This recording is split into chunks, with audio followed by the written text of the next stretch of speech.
Paki-opening prayer. Bro, praise. Maingay dito, Bunso. Okay lang ba? Sige, ako na lang kung maingay kasi may pista pala dyan. Sige, ako na lang. Oo, yun. Maingay dito, Bunso. Okay. Okay, sige. Pray po tayo mga kapatid. Aba, salamat sa gabing ito. Salamat sa mga kapatiran yan hindi dito. Nakahandang magpatuloy at handang magpag-guide sa iyong banal na espiritu, sa iyong banal na Torah. At sobra po kaming nagagalak, Aba, sa aming mga nauunawaan na kami ay kailangan mananatili na susunod sa iyong Torah. Aba, panalangin namin sa gabing ito na bago sa lahat, linisin mo ang aming mga puso, aming mga isipan, para amin pong matatanggap ang banal na diwa o banal na wisdom po na manggagaling sa iyo, Aba. Nang sa ganon, kami po ay lalago sa pananampalataya at ang bawat salita, ang bawat na katuruan na aming maririnig sa gabing ito ay amin pong maisabuhay at mapagsikapan na masunod kung ano man ang aming matutunan sa gabing ito. Aba, sa lahat na nandito, kami po ay nakikiusap sa iyo na patawarin mo ang aming pagkakamali sa mga salita, sa gawa, sa pag-iisip. Dahil kami po, Aba, ay mahina at kailangan namin na ang iyong diwa at gabay upang aming magabayan ang aming mga sarili sa tamang mga gagawin sa araw-araw. At Aba, inimbitahan ko po ang iyong presensya kahit sa pamamagitan ng meeting na ito na sumasa amin at mayroong kapayapaan at pag-ibig sa aming kalagitnaan. Ang lahat ng ito, Aba, ay aming hinihiling sa iyo at sa pamamagitan ng pangalan ni Misaya Yahawashai na aming tagapagligtas. Lahat po magsabing Yada. Yada. Yada. Yada. Yada. Yada. Yada. Okay. Ang po sa Matthew chapter 1 po tayo kasi maraming bago dito na hindi natin kasama sa taga Cebu, hindi nakatunghay sa ating pag-aaral. Matthew chapter 1 tayo at kung kakayanin tuloy tayo sa chapter 2 para dalawa ang ating matalakay ngayon sa precision natin at sa next meeting natin tuloy-tuloy na to hanggang sa Revelation. Kaya kung may Biblia kayo dyan na Tagalog, pakibasa sa buong chapter 1 dahil madalian lang tong chapter 1. Mayroon lang tayong lilinawin dito at mayroon tayong gusto kong iparating sa inyo mga alam ko rin patungkol sa mga komentary patungkol dito sa chapter 1. Kaya yung mga may Biblia dyan na Tagalog, pakibasa po sa buong chapter ng Matthew chapter 1. Kaya Tagalog version po para maunawaan sa lahat.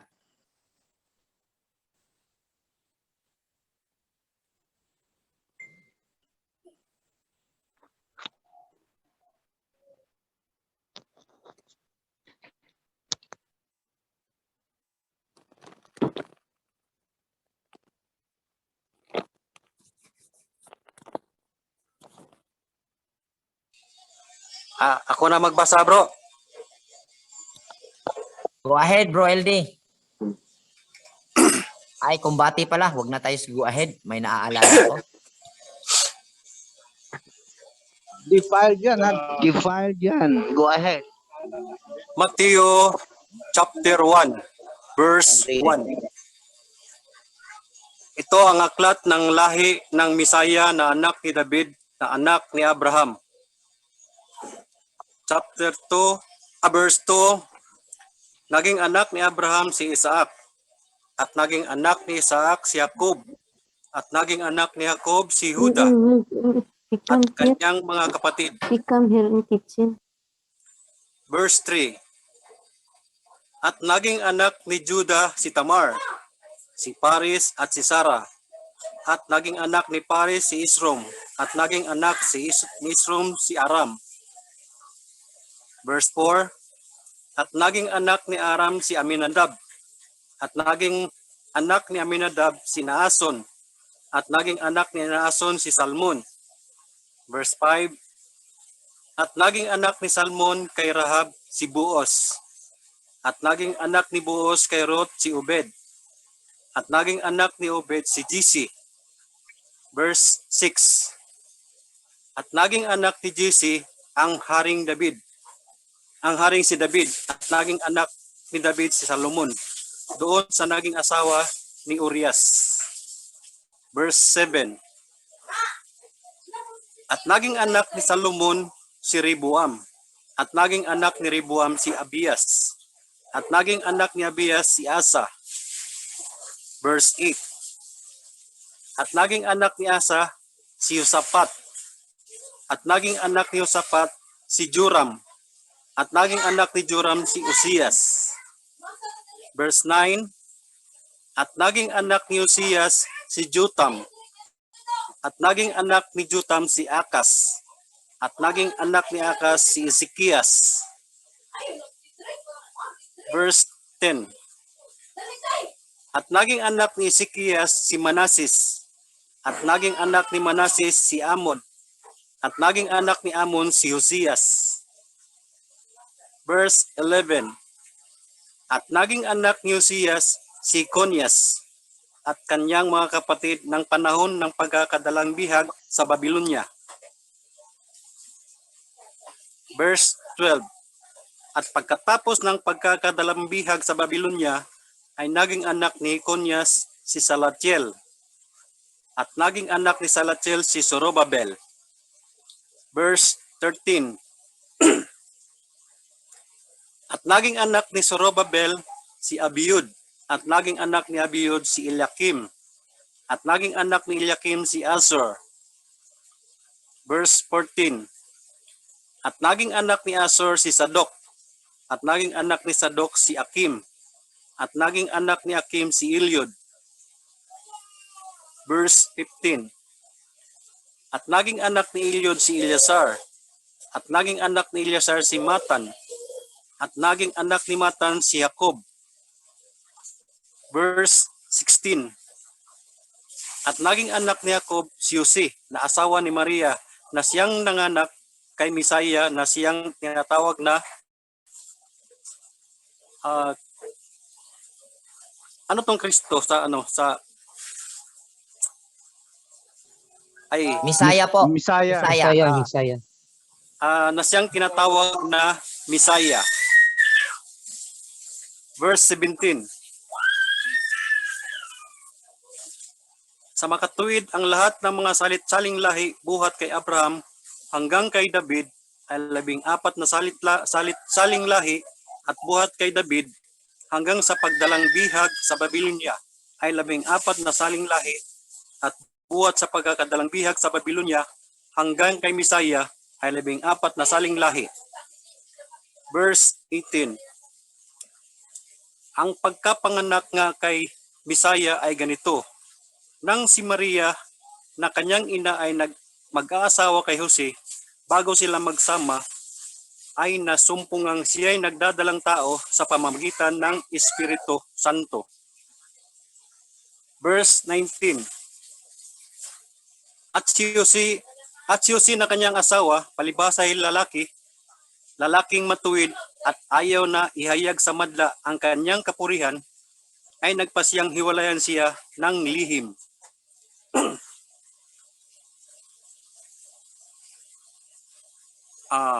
Verse 20,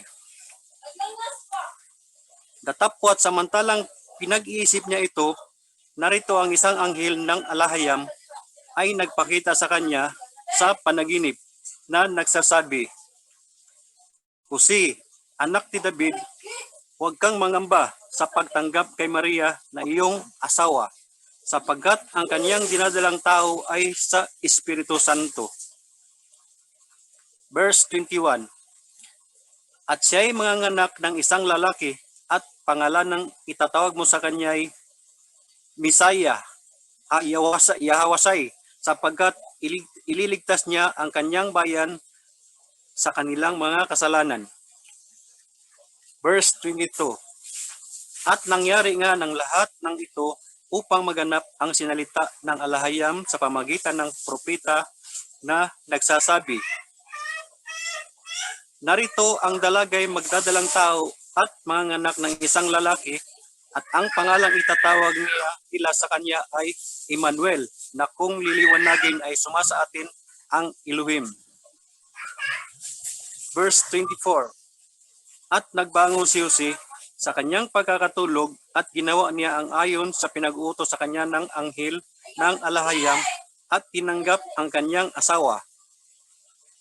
Verse 25, at hindi nakilala siya hanggang sa maipanganak ang isang lalaki at tinatawag niya ang kanyang pangalang Misaya.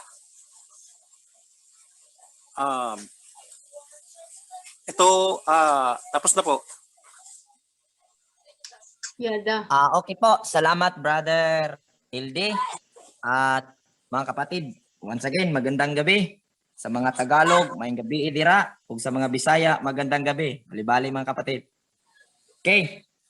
Kung napapansin ninyo mga kapatid, ang chapter 1 ng Genesis ay ang pinag-uusapan ay ang lahi o kumbaga genealogy, no? Kasi diyan po natin makikita 14th generation, every 14th generation mayroong restoration. Yan po ang nakikita ko na kung saan every 14 generation, generation may restoration na nagaganap. Kasi mula kay King David, mula kay kay Abraham, start po tayo kay Abraham, hanggang kay King David po, 14th generation po 'yon. Kaya ni-restore, kumbaga andun yung paglabas ng kaayusan ba? At galing kay King David, Yekanyaho, isang matitino din na king. At galing kay Yekanyaho, 14th generation, andun pa rin sa panahon ni King Yahushai na kung saan ni-restore kasi palagi na lang nasisira ang covenant. Yun po ang nangyayari. At ang makikita natin dito sa may nalalaman ako po, ang pinakita dito sa chapter 1 ng Matthew, itong genealogy na pinag-uusapan ay genealogy ng royal blood ni King David, na kung saan ipinangako ng ama kay King David na sa kanyang lahi lilitaw ang king na Misaya. Kung titingnan mo dito, may ikukorek tayo sa pagkasulat sa Matthew base sa mga nakikita kong komentary at medyo may kapasidad din na tama dahil ang binibilang dito sa chapter 1 na nagiging linya sa pagkatao ni King Yahushai ay si Joseph, na kung saan nagiging tatay ni Misaya. At ang katotohanan yan, si Joseph ay walang ambag.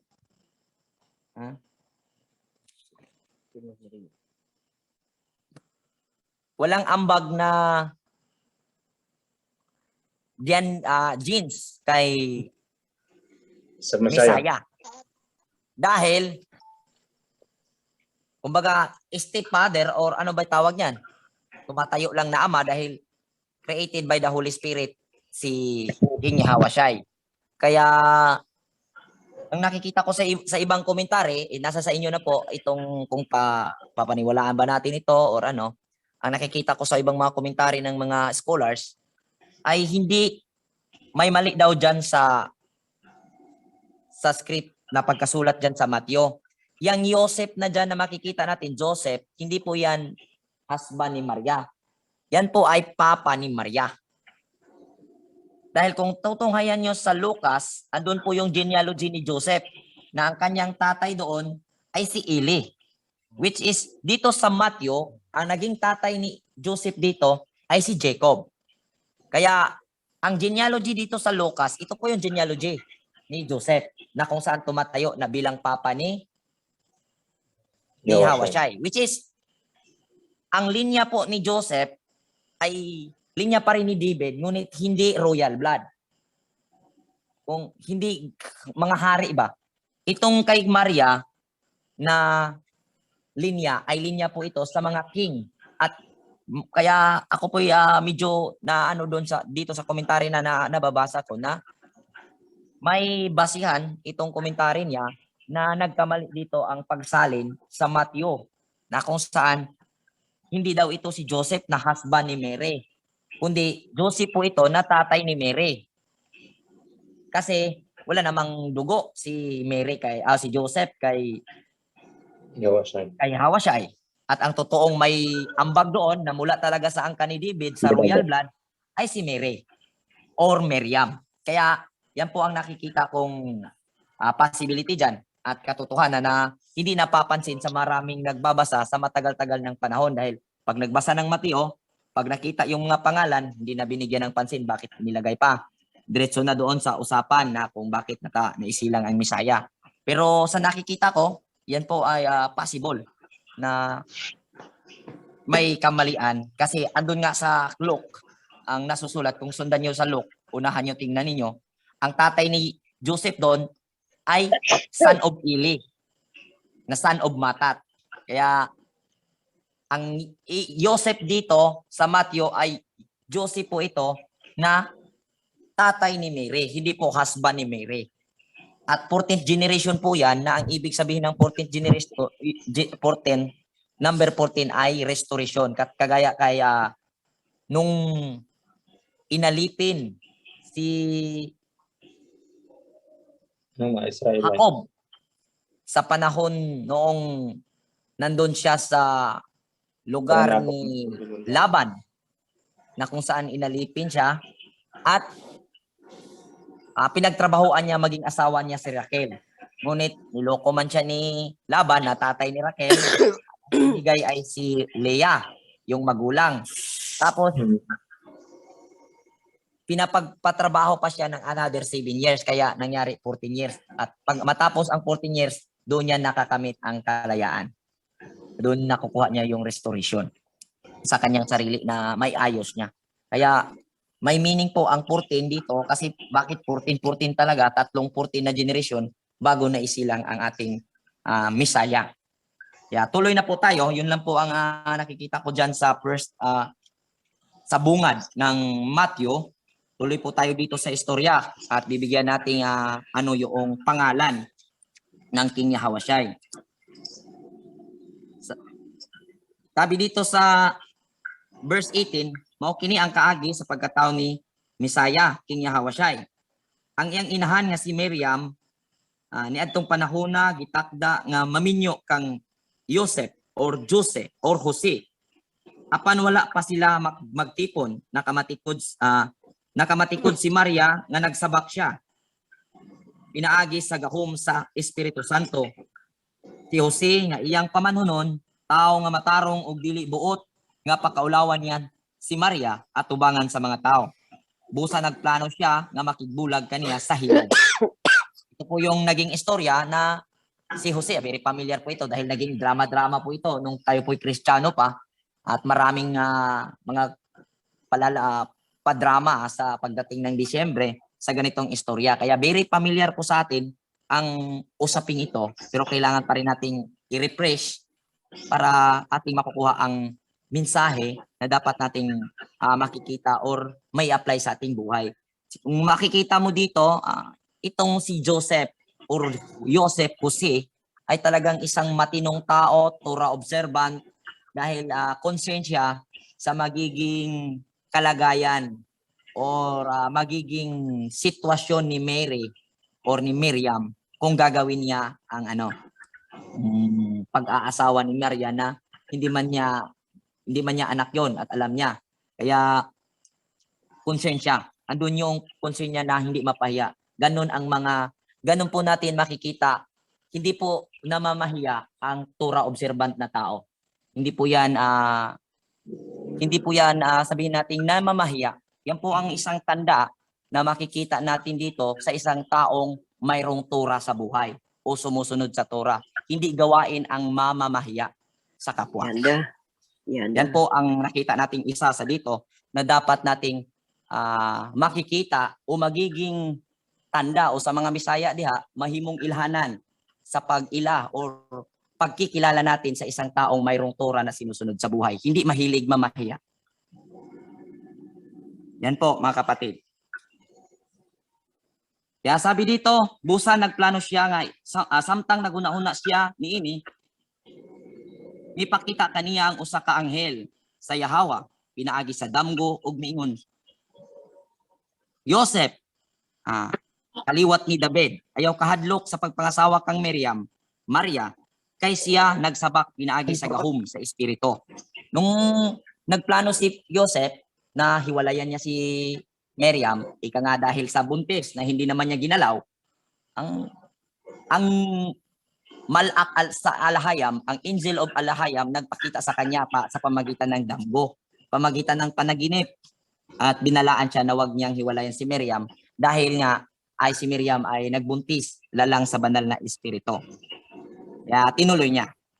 Sa 21, manganak siyag batang lalaki, nganli siyag Yahawa siyay. Ito na po, sa verse 21, sinabihan siya ng anghel na ang asawa mo ay manganganak ng isang batang lalaki at pangalanan mo siya ng Yahawa siyay. Dito po tayo pupukus na konti. Sabi niya, ang Yahawa siyay, ang ibig sabihin kay iligtas niya o luwason niya ang iyang katawan gikan sa ilang kasalanan.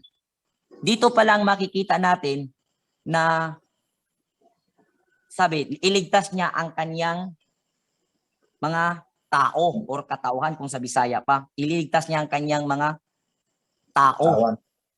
or tawan man yan sa Bisaya. Alam po natin na ang nagmamay-ari sa atin ay ang Ama. Kaya dito po lalabas yung starting na makikita natin, dual but one in authority. Bakit ililigtas niya? Dahil Misaya man yan, may nagkakatawang tao, pero ang pangalan ay Yahawa. At ang ibig sabihin ng siyay ay salvation. Di po ba? Tama po ba? Sa mga nakaalala dyan. Ganda. Ang ibig sabihin ng siyay ay salvation. At ang Yahawa ay ang pangalan ng Ama. Hindi po yan pangalan ng anak.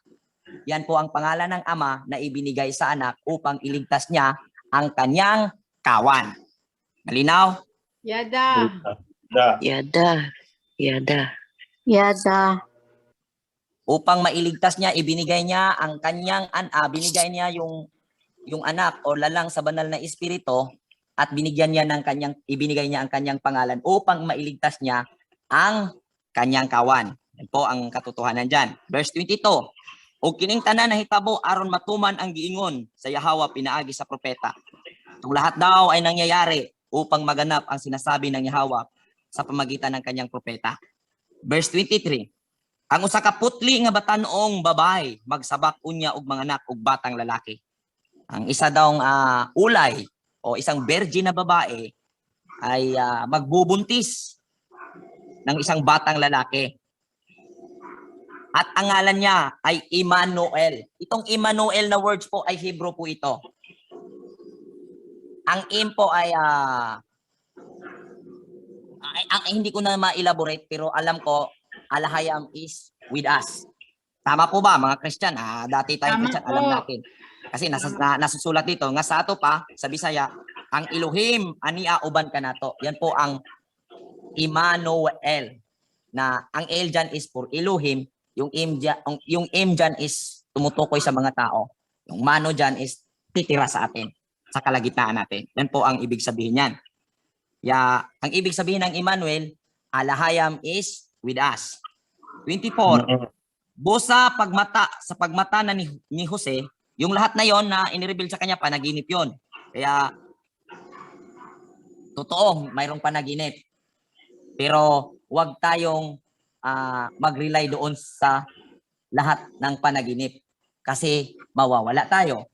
Pero kung yung panaginip na may sinasabi doon sa Torah or sa sabihin na nating prophecy, ayun po ay galing sa Ama. Kasi andyan, naniniwala si Joseph dahil kinukot doon sa panaginip niya yung nakasulat sa prophecy. Kaya ingat-ingat sa panaginip dahil pwede tayong maligaw. Busa pagmata ni Jose, gituman niya ang gisugo sa anghel o sa angel o gipangasawa niya si Maria. Nung nagising na si Jose ay sinunod niya yung inuutos ng anghel at inaasawa niya si Maria. Apan wala niya hilabti si Maria. Kahit na inasawa niya si Maria, hindi po niya ginalaw. Dahil po manidefile po yun. Di po ba? Kaya hindi ginalaw niya. Hangtod siya nga nanganak. Hindi talaga niya na buntis si Maria dahil banal nga yung dala ni Maria. Unya, ginganla ni Jose ang bata og Yahawashai. Ang ibig sabihin ng Yahawashai ay si Yahawa ang magliligtas. Ay magliligtas sa kanyang mga tao sa pagkakasala. Yan po ang ibig sabihin ng Yahawashai. Okay po. Bago tayo tutuloy sa chapter 2, i-entertain po tayo ng tanong sa chapter 1 para hindi po marambol. At kung kukunti lang yung katanungan, tuloy po tayo sa chapter 2. Okay po. Sa mga magtatanong, kung sino yung moderator, entertain tayo ng mga tanong, paki-raise hand lang po, pakipindot ng raise hand, tapos sasagutin natin. Bago tayo mag-sharing, tutuloy tayo sa chapter 2 para medyo malaki-laki ang aanunin natin yun sa unang session natin. Hindi po. Okay po, sino po ang magtatanong po? Una magtatanong po, paki-raise lang po ang hand natin po. Para. Okay po, una po, we have po Brother Tony po. Priest Joey, magtatanong po si Brother Tony po. Go ahead po, Brother Tony. Hello, magandang gabi po. Hindi po ako magtatanong. Kundi magsususog lang ako doon sa sinabi ni Brother Roby. Kasi kung ipapa-analyze ko lang, nasa buong mundo, dalawa lang ang kumikilala sa Misaya. Isang Christian at ang isa yung Islam. Pagdating sa Islam, iba naman yung kanilang paniniwala kahit na para sa kanila ay siya isang sinugo or prophets. Then may nabanggit doon kasi nasubaybayan ko rin naman yung pag-aaral nila na hindi talaga si Joseph yung binabanggit doon na naging asawa ni Maria nung kalaunan. Kasi sabi sa paniniwala nila, talagang nagsulo si Maria na ipinanganak yung Misaya nga.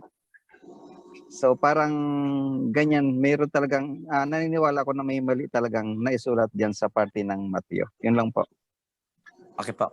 At dadagdagan ko lang yung sinabi ni Bro Tony kasi very familiar yung dalawang grupo ng mga pananampalataya, Christians and Muslim, naniniwala sa Misaya. Mayroon pong Jewish na naniniwala sa Misaya, yung tinatawag na Messianic Jew, yung Judaism.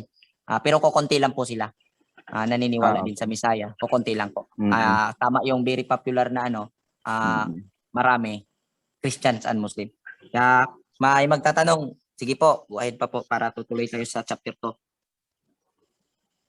Sunod po na magtatanong, nag-raise ng hand is si... Wala namang nag-raise ng hand. May tanong Nangangawit pa po. na yun, sis. Sino nag-raise? Wala naman. Wala na. May question pa po. Maunawaan siguro. At madali lang naman yun dahil pangalan lang.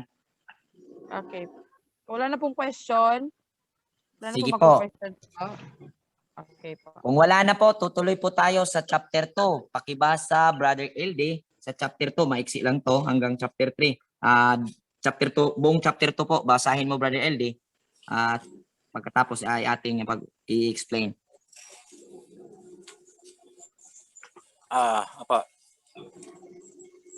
Matthew chapter 2 verse 1. Nang ipinanganak nga si Misaya sa Bethlehem ng Hudiya sa mga kaarawan ng haring si Herodes, narito ang mga pantas na lalaki ay nagsisidating sa Jerusalem mula silanganan na nagsisipagsabi. Verse 2. Saan naroon ang ipinanganak na hari ng mga Hudyo? Sapagkat aming nakita ang kanyang bituin sa silanganan at naparito kami upang siya'y sambahin. Verse 3. Nang marinig ito ng haring si Herodes, ay nagugulumihan siya at pati ng buong Jerusalem. Verse 4. At pagkatipon sa lahat ng mga pangulong saserdote at mga eskriba ng bayan, ay siniyasat niya at sa kanila kung saan kaya ipinanganak ang Misaya.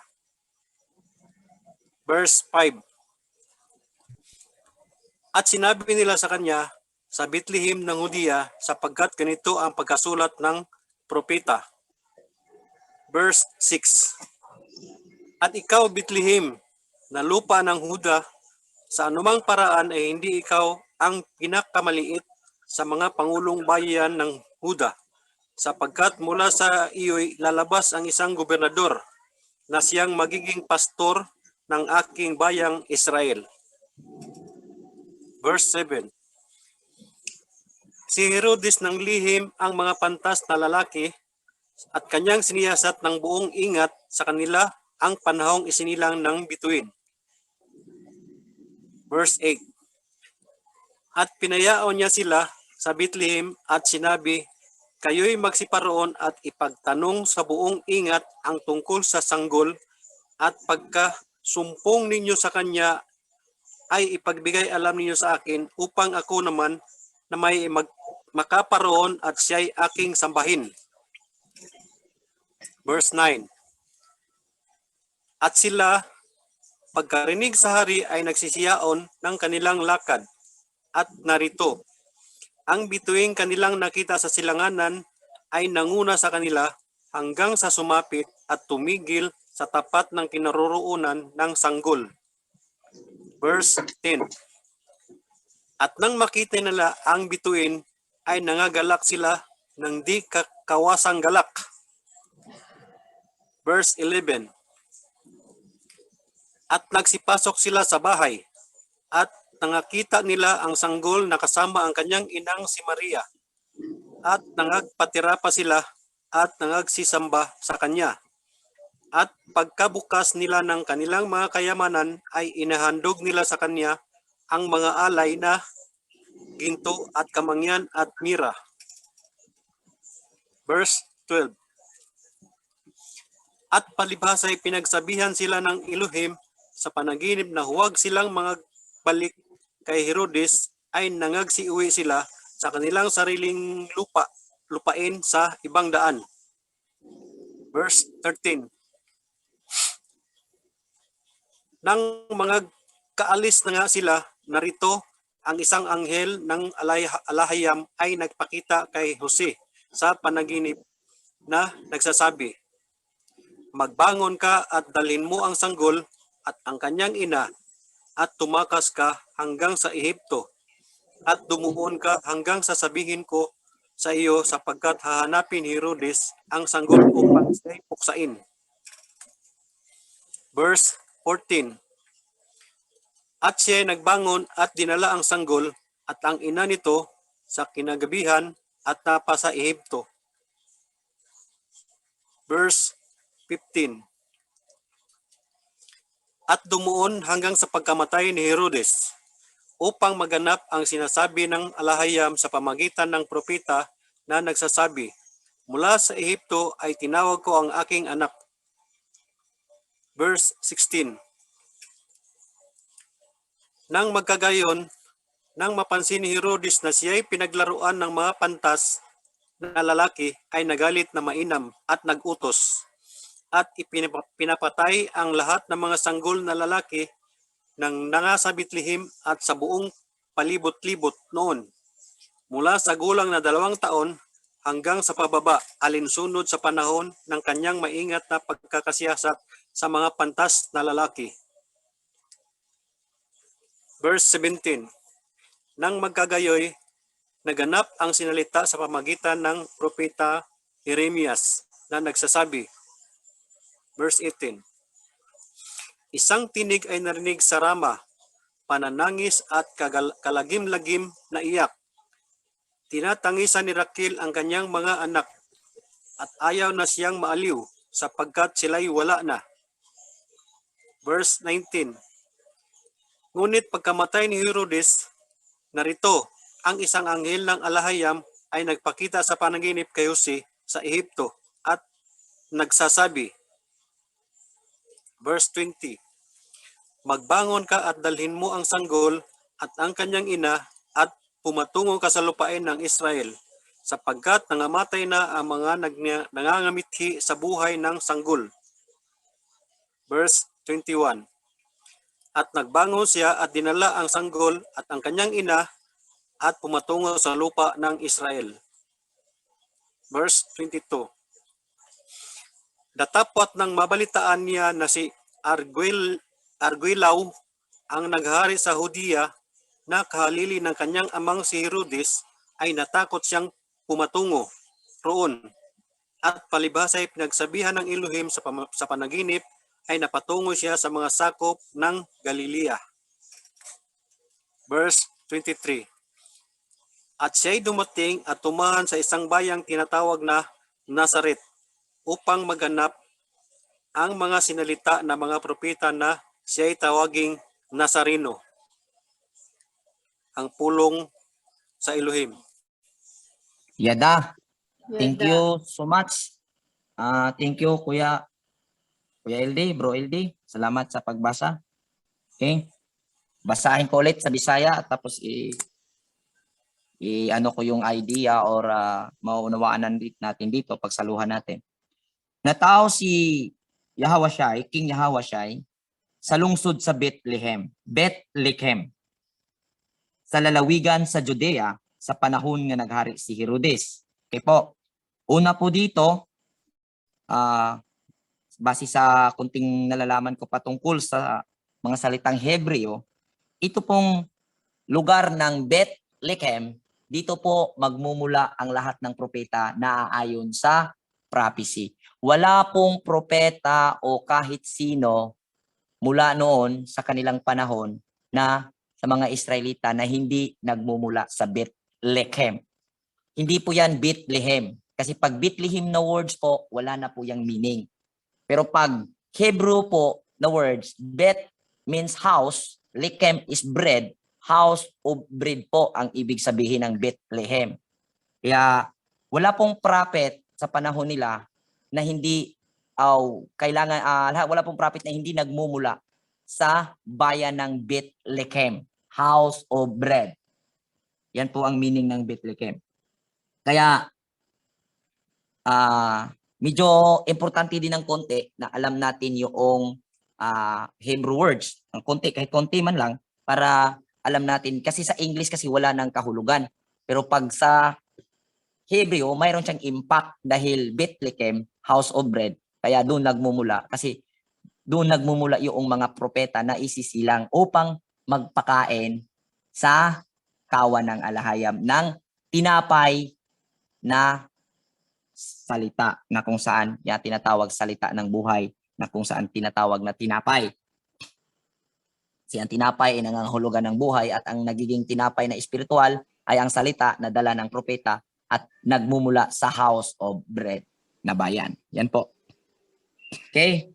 Unya, may mga tao nga may kaalam bahin sa mga bituon nga nangabot sa Jerusalem gikan sa sidlakan. Ito po yung may mga tao na mga wais or ano bang mga ano ba sa Tagalog yung wise? Mga matatalino or ano bang pinakaangkop na salita dito? Pantas. Pantas, okay. Mayroon pong mga pantas na tao na nagmumula sa silangan po. Silangan po silangan. At nagtanong ito, nangutana, hain man ang bata nga natao nga maoy maghari sa mga Hudyo. Po, nagtanong po itong mga pantas kung nasaan yung bata na isisilang na magiging hari ng mga Hudyo. Dahil po, ang katotohanan yan, kung titingnan natin ang senaryo, mismong Hudyo na naninirahan doon sa bansang Israel ay hindi nila masyadong nalalaman na maisisilang sa mga panahon na yon ang King of the Jews or King of Israelites or King of the world. At dito po tayo nakalamang, taga-East, mga taga-Silangan. Dahil kung titingnan natin dyan, ang pantas ay nagmumula sa east. Di po ba? Sa east po. At marami akong nababasa mga scholars na yan po ay nagmumula. Karamihan sa scholars ay nagsasabi na malaking possibility nga nagmumula yan sa dakong China or may possibility na may representative mula dito sa atin. Yun po ang sabi ng mga scholars. At hindi po yun pabulaklak dahil sinasabi po talaga from the east. At ang napapansin ko po dyan, ang sabi kasi ng mga fake Jews, wala daw tayong karapatan sa Torah dahil hindi po sa atin ibinigay ang Torah. Yan po ang pinagmamalaki ng mga fake na Jews. At alam ko na po yan, nung hindi sa pagmamayabang, wala pa ako sa OHC, alam ko na yan. At ang sinabi ng mga Hudyo-Hudyuhan, wala tayong karapatan na pag-aralan ang Torah dahil wala tayong alam mula sa simula, tayong taga-silangan. Pero kung titingnan natin dito sa senaryo, nung isinilang ang Misaya, kahit ang mga mismong Hudyo noon, sa panahon nila na nagmamalaki na sila ay may hawak ng Torah, ay hindi po nila alam na isisilang ang Misaya. Which is, ang pagkasilang ng Misaya ay nakasulat po sa prophecy na pinagmamalaki nilang hawak nila. So ngayon, kung titingnan natin in summary, ang pangyayari, mas may alam ang taga-silangan. Biro mula sa silangan na lumakbay sila. Wala pang eroplano dati. Naglakbay sila para lang mapuntahan yung pagkasilang ng King of the Jews or King of the world. Di po ba? Hello, nandyan pa ba ni sila? Yes po, Yada. Yada. Yes, Okay. yes. Yada. Sagot-sagot din kayo ng konti mga kapatid para malaman kung nandyan pa Yada. kayo. Ito pa. Concentrate, Okay po. concentrate. Kikinig po tayo. Nakikinig. Okay po, salamat po. Diyan po natin makikita na hindi masasabi na nung wala pa si OHC, mula noon sa unang panahon, wala talaga tayong alam. Hindi po masasabi yan. Dahil ang katotohanan yan, nung sa panahon ng Misaya, kung itong pagbabasihan natin itong konting magiging linya na matutunto natin na tayo ay may Torah at may kaugnayan sa prophecy, ito po yung basihan na kung saan ang ating mga ninuno dito sa silangan ay namumuhay ayon sa Torah. Kasi Yada. pag ang Biblia Yada. nagsabi na pantas or sabihin nating matatalino or wise men, pag Biblia kasi ang nagsabi, tumutukoy po yan, ang kaalaman mo ay nagmumula sa salita ng Ama, which is ang karunungan mo ay nagmumula sa Torah. Pag Biblia po ang nagsabi. Pag Biblia magsabi, wise men ka, at Biblia ang nagsabi, hindi po yan karunungan sa sanlibutan. Yan po ay tumutukoy sa karunungan sa ating alhayam, na which is alam natin na ang karunungan sa alhayam, yung alam natin ang kautusan. O, ibig sabihin, sa panahon na ito, ang ating mga ninuno na mga taga-silangan, kasi ito po ay mga representative, tumutukoy, kaya't may ibang interpretation na ito ay tinatawag na three kings. Possibility po yun, may possibility na ito po ay mga hari ng silangan na magre-representa na representative po ito sa mga tao dito sa silangan na kumikilala sa isisilang na Misaya doon sa Jerusalem. Di pa ba? Yada. Yada. Yun po ang totoo. Yun po ang possibility at sa akin ay malaking katotohanan po yan. Sa aking paningin, sa aking analysis. Kaya hindi po pwedeng sabihin ng mga fake Jews na tayo ay walang alam at walang hindi kasali sa covenant o hindi kasali sa Torah o walang Torah o tayo yung mga Gentiles. Hindi po tayo Gentiles. Dahil po ang katotohanan yan, yung three wise men mas may alam kaysa mga Hudyo noon. Yan po ang katotohanan. Hindi po nila alam. Yada. Yada. Yan po ang katotohanan. Hindi nila alam. At titingnan natin ngayon kung ano ang contribution ng mga tao mula sa silangan nung ang Misaya ay isinilang dito sa mundo. Tuloy po tayo. Nakita namo ang mga bituon nga nagpahibalo sa iyang pagkatao sa pagsubang niini didto sa silakan ug mianhi kami aron pagsimba kaniya. O kita nyo mga kapatid? sabi ng mga pantas, nakita namin ang bituin na lumutang at nagsasabi na may isisilang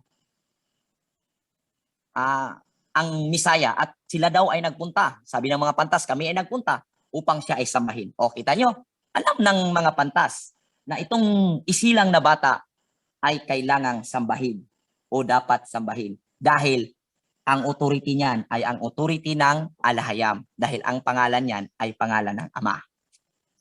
Yada. Yada. Okay. Verse 3. Sa pagkahibalo ni King Herod, nung nalaman ni King Herod, sabi ni, bisayain ko na lang, malilito ako pag narambol. Sa pagkahibalo ni Haring Herodes, ni ini, wala siya mahimutang, ingun man ang tibok Jerusalem. Nung nalaman ni Herod, nabalis na siya, hindi siya napalagay. Verse 4. Gitigom niya ang kadaguan sa mga pari, og mga magtutudlo sa balaod, ug gipangutanan niya sila, asa man mataw ang Mesiyas? Nung nalaman niya ito, pinatawag niya ang mga priest na korap, at mga priest at mga teacher of the law na korap. Yan po ang katotohanan dahil kita ninyo ang inano nila, yung respeto nila, sabihin natin honor nila doon sa king na si Herod po ay isang Romano, Gentiles po yan. Yan ang nangyayari. Tinanong sila, saan ba naisisilang yung Misaya na yan? Okay, alam din ng Gentiles na isisilang ang Misaya. Sila mitubag sa lungsod sa Bethlehem. Okay. Sa lungsod ng Bethlehem. Sa Judea, mao kini ang giingon sa alahayam nga gisulat sa propeta. Sumagot ang mga priest at mga teacher of the law na doon sa Bethlehem na isilang ang bata dahil iyan ang nasusulat sa prophecy. Okay? Nagpakita dito yung mga kurap na propeta na nagbabasa sila ng scripture ngunit hindi nila isinasabuhay. Dahil kung isinasabuhay nila, sila po ay naghahanda sa pagdating ng King Yahawashai. Pero wala po sinasabi dito na sila po ay naghahanda. Dahil po hanggang basa lang sila, hindi nila isabuhay. Hindi nila isinasabuhay. At yan ang ayaw nating mangyayari sa atin na hanggang basa lang tayo. Dapat isabuhay natin. Yada. Yada. Yada. Yada. Sinasabi ng propeta sa verse 6, ikaw Bethlehem, sa yuta sa Huda, dili ka labing ubos sa mga dakong lungsod sa Huda. Sinabi daw sa prophecy na ikaw Bethlehem, hindi ka mababa sa lupain ng Judea. Dahil hindi mababa, dahil doon nga isisilang ang mga tagapagpakain ng salita ng Ama na tinutukoy na bread, pagkaing espiritual. Doon isisilang o doon magmumula sa Bethlehem. Kaya sabi dito, kay magikan kanimo ang usa ka pangulo nga maoy magmando sa akong katawhan ang Israel. Dahil daw sa Bethlehem magmumula ang isang leader na mangunguna at magmamando sa kawan ng alahayam na ang Israel. Verse 7. Busag ipatawag ni Herodes sa hilom ang mga maalamong bisita nga gikan sa sidlakan. Nung nalaman ni King Herod, pinatawag niya, sekreto niyang pinatawag, nag-utos siguro ito na ipatawag niyo nga yung dumating na mga pantas na mula sa silangan. At base din sa mga komentary po mga kapatid, sino yon nag-uusap? At base po sa komentary po mga kapatid, itong 3 wise men or 3 pantas, hindi po ito 3 lang talaga. Marami po sila dahil po ito po ay mga king or mga kilalang tao sa Est at may dala po itong yaman para ihandog sa King Yahawashai. Kaya ako po naniniwala din sa komentary na kasi possibility tiningnan natin, tumawid sila sa mataas o malayong lugar at possible na maraming mga pirates, mga piratang mga mag-aano sa daan o pwede silang ano ba tawag doon na tulison. Ano ba sa tulison? Tulisan. Hold upin. Ano man yan? Mga tulisan sa daan dahil masyadong napakalayo ang lugar na pupuntahan nila. Biruin nyo, galing silangan patungo sa Jerusalem. Malayo po yun. At ang sabi ni sa kasaysayan ni Kung King Solomon ay 1.5 year po ang biyahe po noon. Kaya kung titingnan natin, ay talagang binantayan ng mga pantas ang pagkasilang ng Misaya. Kung titingnan mo, 1.5 year ang biyahe nila, eksakto na makarating sila doon sa Jerusalem. Di po ba? Kaya talagang Ganda. very advanced na kasi observer sila sa between o sa panahon na nandyan sa kalangitan ba yung mga between, yung buwan, observing sila dyan. Kaya napaka-importante po na pag-aralan natin or balikan natin yung sistema sa pagbabantay sa panahon. Ganun po ka-importante yun. Kasi may mga significant yan at may mga mensahe dyan. Ganun po. Kaya makikita natin na kung siguro kung itong tatlong pantas ay kukunti lang ito, madali itong anuhin ni Herodes. Manduan o sabihin natin easy-easy lang ba na anuhan. Pero hindi niya maano basta-basta dahil sa panahong ito, sa pagkakalam ko sa mga komentary, maunlad po ang S part sa atin. Ang East po, maunlad po. Kaya medyo sabihin na nating strong army ang kasama nito. Strong army. Kaya medyo may respeto din si Herodes. Kasi strong army ang escort ng 3 wise men. At pinatawag niya na ano siya drama-drama ba na nagbait-baitan, nag-anyong tupa pero lobo. Tama. Iyang nasayran gikan kanila ang untop nga takna sa pagsubang sa bituon. Okay?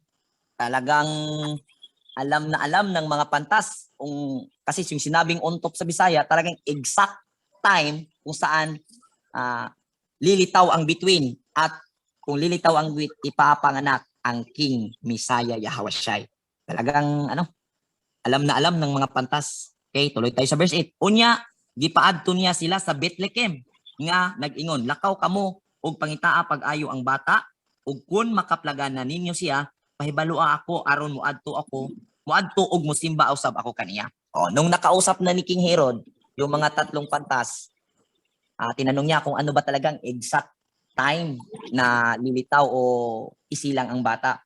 Sinabi ng mga pantas na ito yung time. Para hindi halata yung motibo ni Herod, na masamang motibo niya, yung kaya nag-aan yung kasi sa time na yun nag-aan yung tupa. Pero napaka mangtas na lobo. Kaya sinabi niya, sige, mauna lang kayo doon at hanapin ninyo ang bata. Tapos pag nakita niyo na siya, balik kayo dito sa akin. At pupunta din ako doon para sasamba din ako. Kasi ganito yun mga kapatid. Sa oras na yon, hindi nila pwedeng maturo talaga ng mga Gentiles kahit yung mga Pharisees or mga priest or mga Bible scholar nila noon or mga Torah teacher nila noon, hindi talaga nila exactly matuturo kung sino ang bata. Kung titingnan mo, medyo kasi lumapit si King Herod doon sa mga pantas, medyo kulang talaga sabihin natin kulang talaga sa kaalaman itong priest at mga Torah nila teacher kasi hindi seryoso kasi pag seryoso ka may alam ka kasi pag seryoso ka pag inaaral mo yan siniseryoso mo at talagang malalaman mo. Ganun po 'yun. Kaya lumalabas dito na sa pamamagitan ng 3 wise men mahanap ni King Herod ang Messiah Yahawasyai kasi alam niya 3 wise men nga hindi magkakamali sa pagturo kaya madali niyang matuntun ang bata na magiging king at madaling niyang mapatay. Ganun po ang naging nangyari. Ano ba yun? Nagkakarat-karat. Ano ba yung karat-karat? Kay kapatid palos-palos. Baka cellphone o headset yun. Kasi nag-duty yan si Bro Palos.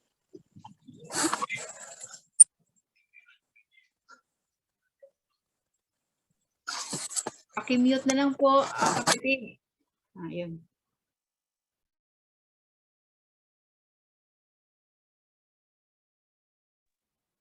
Okay na po, bro, priest.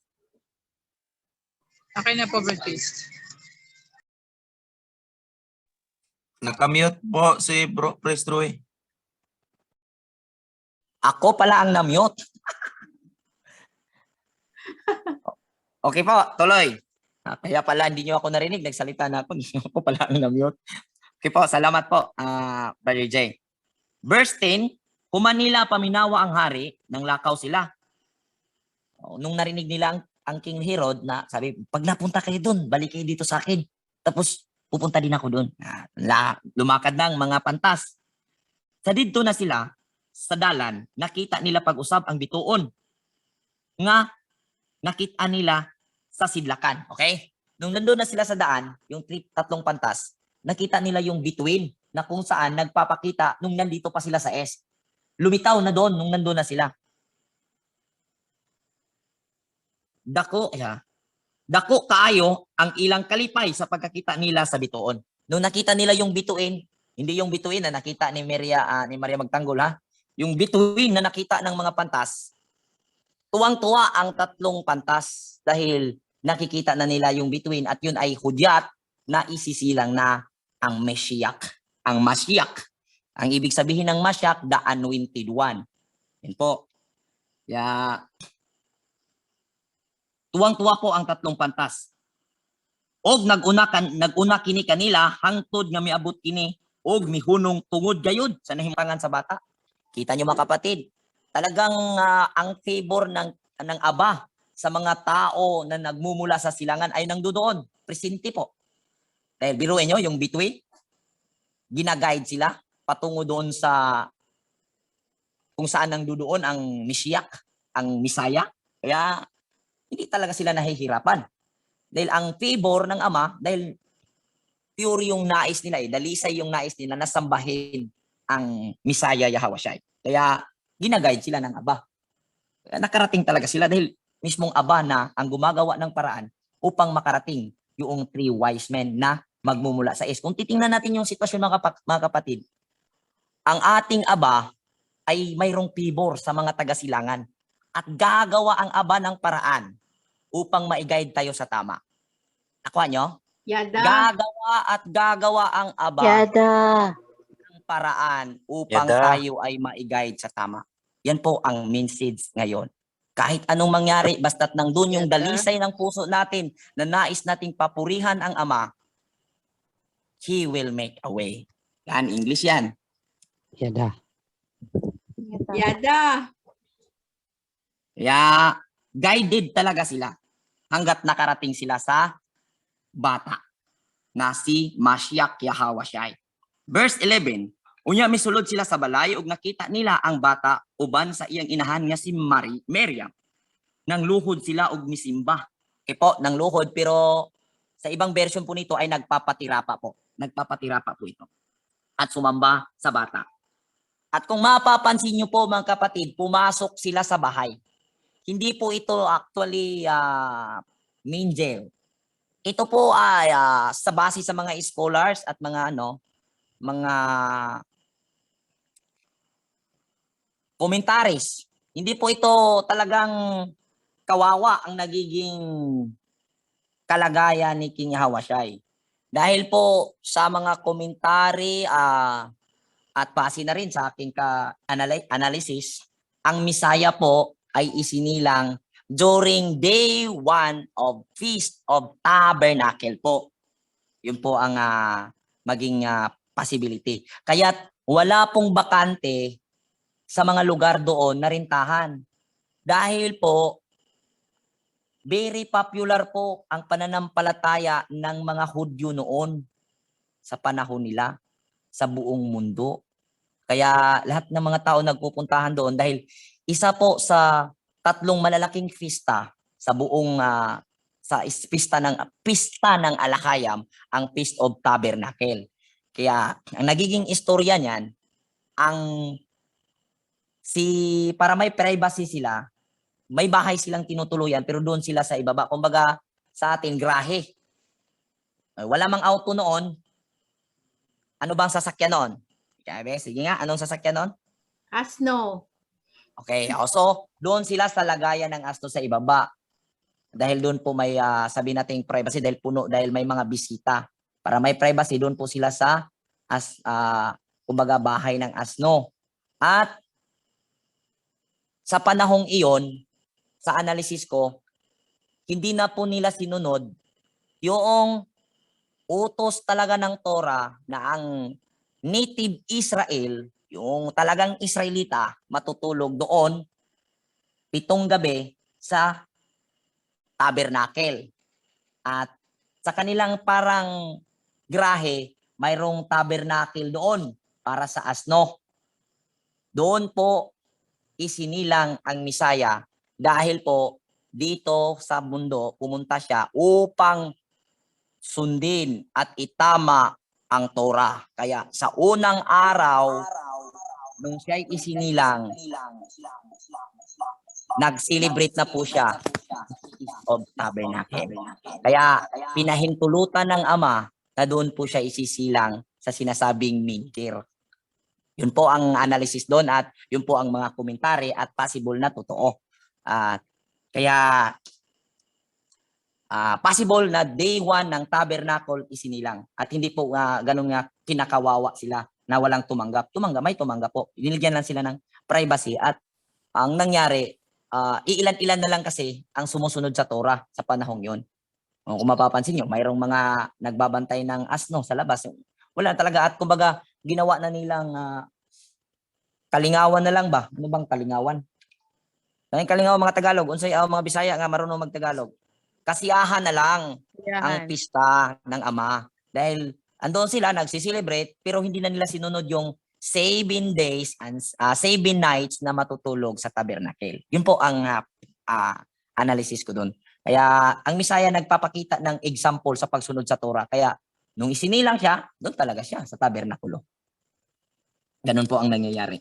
Wala po akong, baka may magtatanong mamaya, unahan ko na para hindi na matagalan. Wala po akong basihan o concrete evidence na talagang Feast of Tabernacle po isinilang ang Misaya. Yan lang po ay nakukuha ko sa mga komentary at pati din si OHC na ating pinanggagalingan na pag-usapan namin. At yun din ang pananaw niya, day 1 ng Tabernacle po isinilang ang Misaya. Dahil bakit ko po nasasabi yan? Si Yochanan or si John the Baptist ay naisilang daw sa Feast of Unleavened Bread. At ang sabi ng Biblia, 6 months ang gulang ni John the Baptist sa King Yahushai. Kaya kung bibilangin mo, new moon ang Feast of Unleavened Bread, new moon din yan ang Feast of Tabernacle, D1. Kung di man yan new moon, ngayon ang new moon, bukas ang D1. Ganyan po yan. Ngayon ang new moon sa gabi, kinabukasan, dyan po ang D1 ng Tabernacle. Ganun po yun. Kaya po ako nakapag-conclude na talagang Feast of Tabernacle isinilang ang Misaya. I-mute mo yung mga aso dyan, Dong. I-mute mo mga aso. Okay, tuloy tayo tuloy tayo. Saan na ba ako? Verse 11. Unya misulod sila sa balay ug nakita nila ang bata uban sa iyang inahan nga si Maria ug nangluhod sila ug misimba sa bata. Unya giablihan nila ang ilang mga gasa ug mihalad sila kaniyag bulawan, insenso ug mera. Okay po. Ang malaking nakikita natin dito hindi po kasi ito nabibigyan ng linaw ng mga Christians.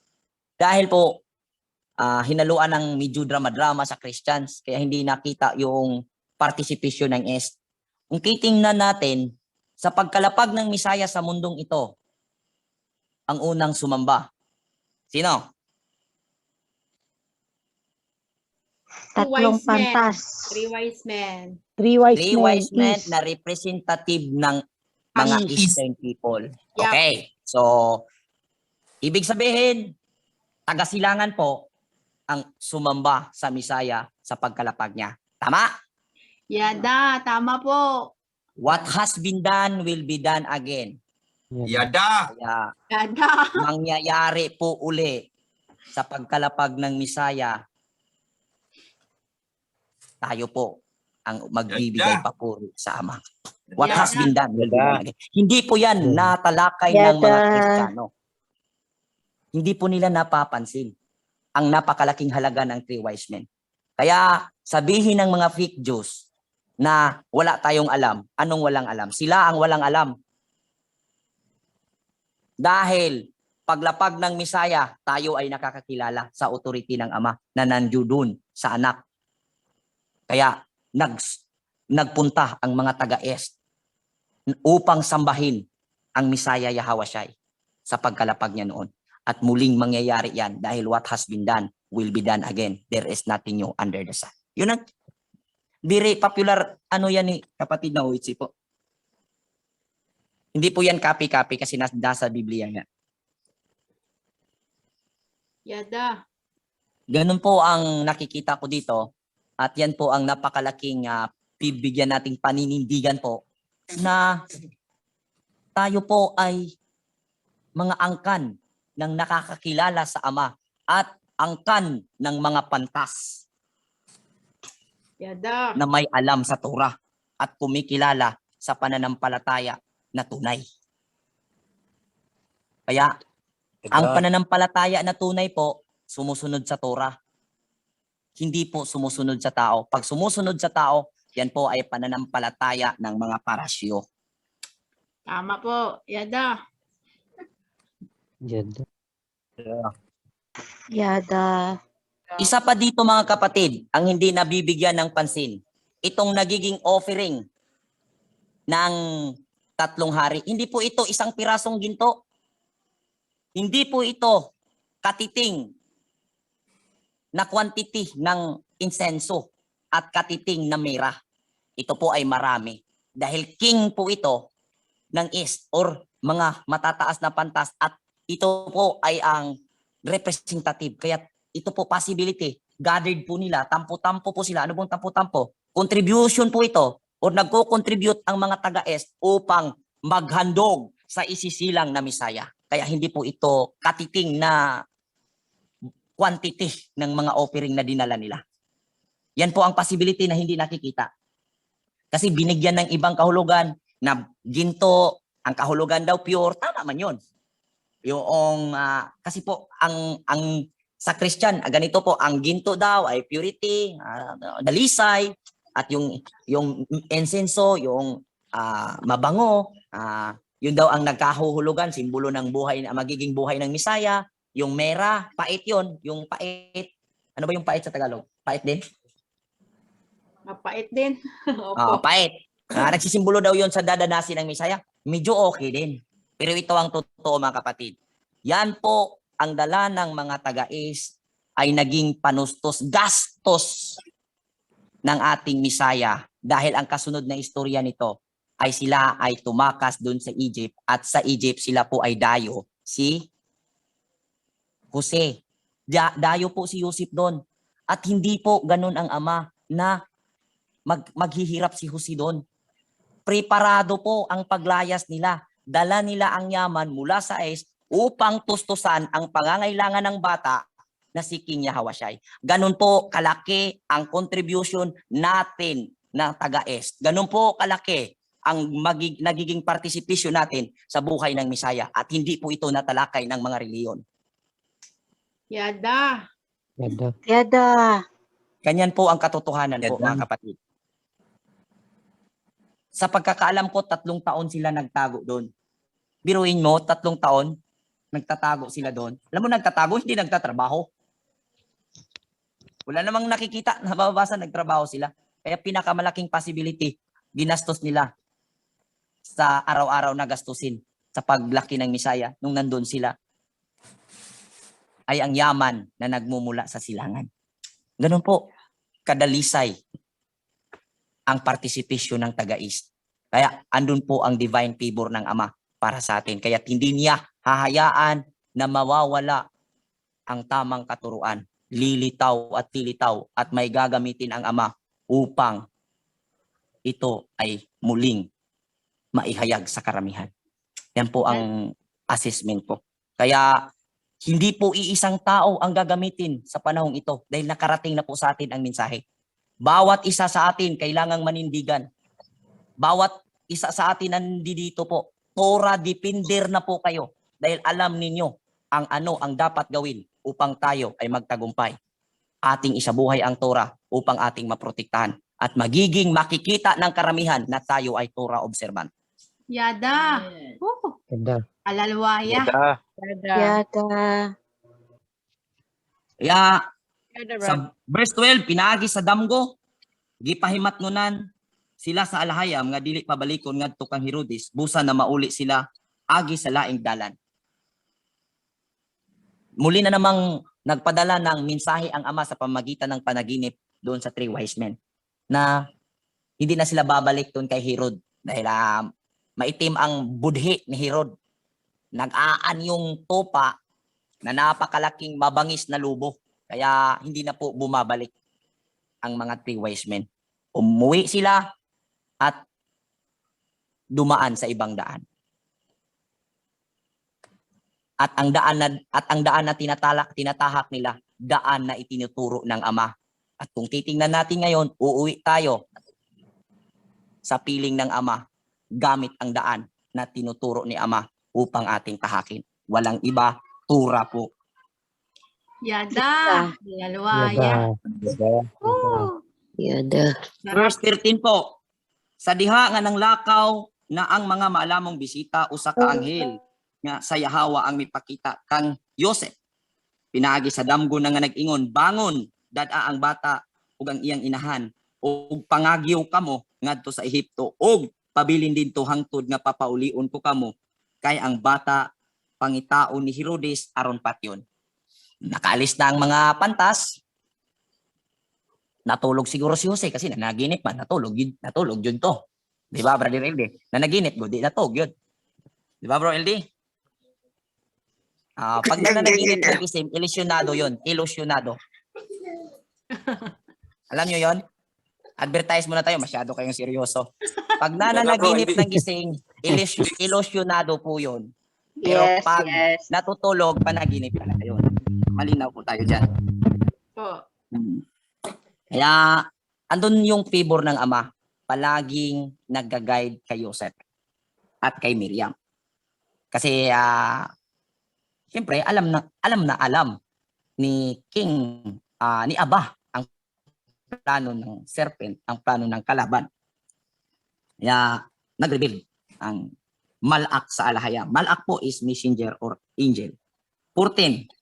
Busa mibangon si Jose ug gidala niya ang bata ug ang inahan ug mikagyo sila ni adtong gabi una padulong sa Ehipto. Kung titingnan niyo mga kapatid, ang taong Torah observant, ito bantayan ninyo. Ang taong talagang Torah observant, kung ano yung utos, gawin kaagad. Kasi si Jose, nung Yada. sinabihan siya na umalis kayo, punta kayo sa Egypt, hindi niya hinintay ang umaga. Talagang kung narinig niya yung instruction, ay gawin na agad. Kaya dito sa ugali ni Jose, ito yung ugali ng Torah observant. Kanina, hindi mahilig mamahiya. Pangalawa, kung ano yung utos, huwag na hintayin ang bukas.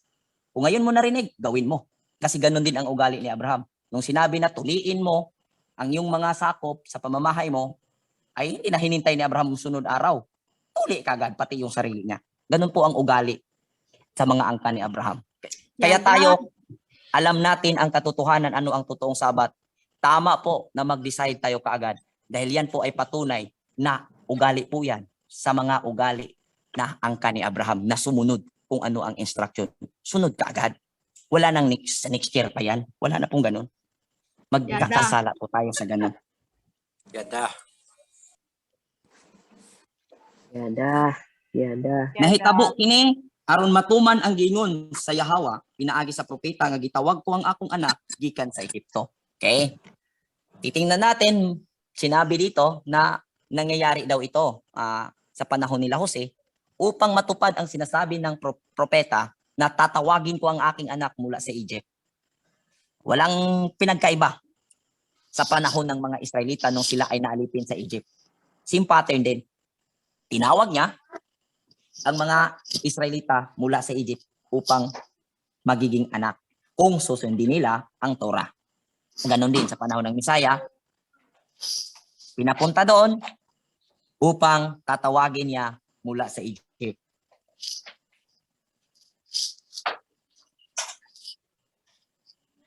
Verse 16, sa pagkamatngon ni Herodes nga gilingla siya sa mga bisita, ilibihan gayud niyang sukuha.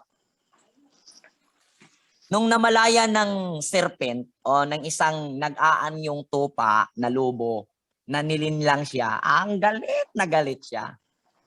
Nilinlang siya hindi para masama, kundi para gawin ang tama. Note po dyan. Kailangan aware po tayo dyan. Kung tutusin, hindi talaga nilinlang, kundi sumunod lang sa instruction. Di ba ba? Nanglinlang ba ang mga pantas? Hindi. Hindi, sumunod lang sa instruction. Kaya kung sabihin man nila na nanglinlang, wala po tayong panlilinlang. Sumunod lang tayo kung ano ang nakikita nating tama. At nung nalaman ni Herodes, galit na galit. Kasi iniisip niya na nilinlang siya ng mga pantas. Pantas, paano? Malilinlang ka talaga, pantas eh. Yada. Unya, misugo siya nga patyon ang tanang bata nga lalaki nga nagpanuigon gikan sa duha ka tuig. Ubos ngadto didto sa Bethlehem ug sa dapit nga kasikbit. Kini pinasikad sa iyang pangagpas nga maoy gidugayon sukad sa pagsubang sa bituon sumala sa mga bisita. Nung nabantayan ni Herodes, talagang naloko tayo. Talagang naisahan tayo ng mga pantas na nagmumula sa silangan. Hindi ko nga nakuha Kung sabi pa, Kaya kung nga sabi pa eh. ng Tagano, Ang kinuha ko lang sabon. Pakimute po. Pakimute po, Lee Canada. okay, nung nalaman ni Herodes na talagang naisahan siya, sabi niya, talagang naisahan tayo sa taga-silangan. Tagpasin ang mga bata na yan. Patay ang mga bata.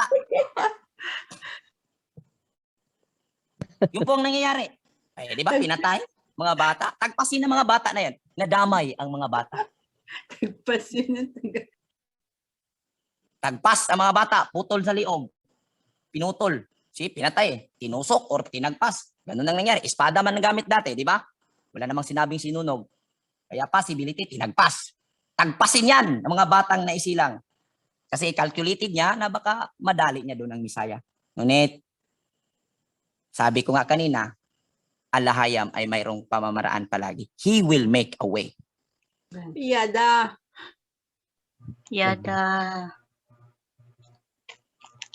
Verse 17, sa maong hitabo na tuman gayod ang giingon sa alahayam pinaagi sa propeta Jeremiah o Jeremiah. May tingog nga nabati dito sa Rama. Usa ka mapait nga pagbinatay ug pagbangutan. Naghilak si Raquel tungod sa iyang mga anak ug walay makapahupay kaniya kay patay naman sila.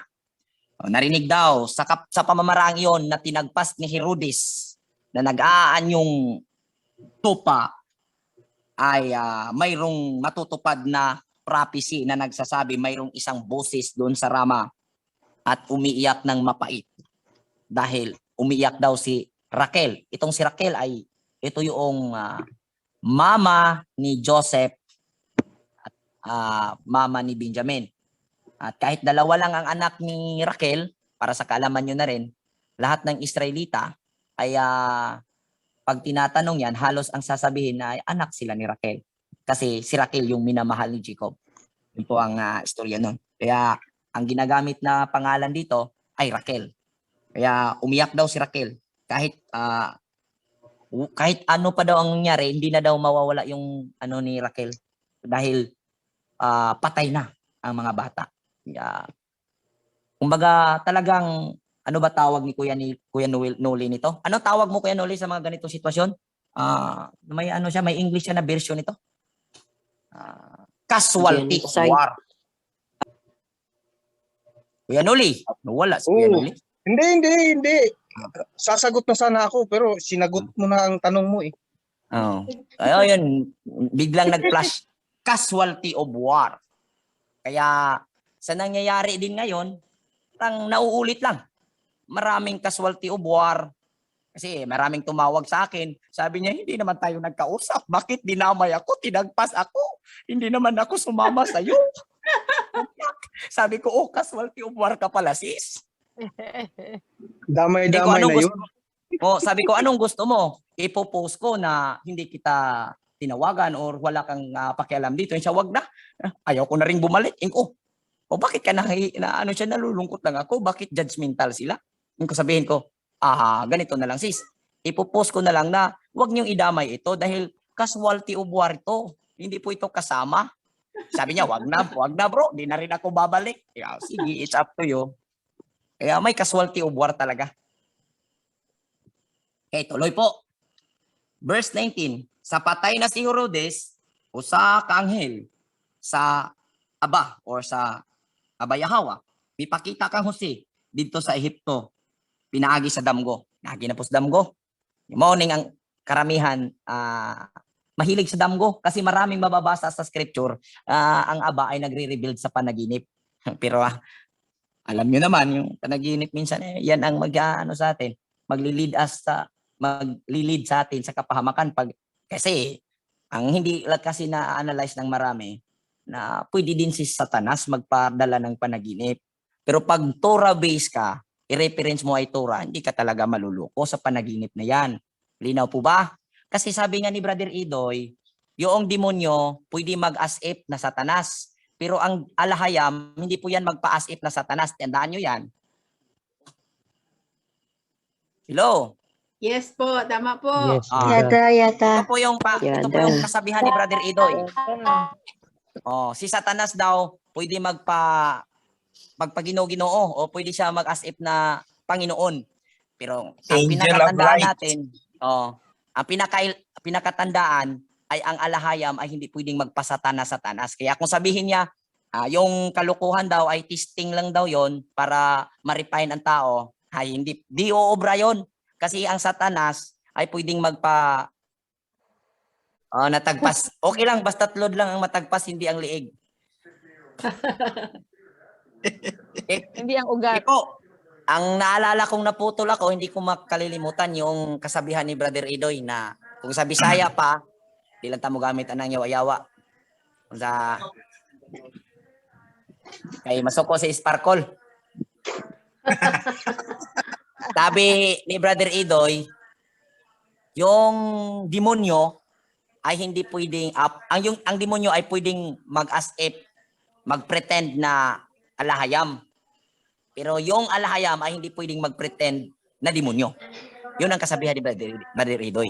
Kaya yun ang pinaka-basihan natin ngayon na hindi po pwedeng gamitin nilang rason na kasi maraming nagsasabi sa akin na sinadya daw yun yung mga pangyayari dahil upang i-refine. Pag sinadyang gumawa ng kasamaan upang Kasinungalingan. ma-refine. Hindi. Pero Hindi. ma-refine daw para maglilitaw yung kung sa Bisaya pa mahashasan ang mga tao. Pero parang nauntog ulo ko nung sinabi ni Bro Idoy na ang alahayam ay hindi pwedeng mag-as if na demonyo, pero ang demonyo pwedeng magpa-alahayam-alahayam. Kuha niyo? Bro, bunso, Totoo. Tama po. Mahod, may isang Go ahead. may isang Kumbate. kasabihan din ako. May isang kasabihan din ako na ito talaga ang isa sa binasihan ko na kahit ano pang sinasabi, yung pagpakumbaba, madali yun eh. Madaling gawin.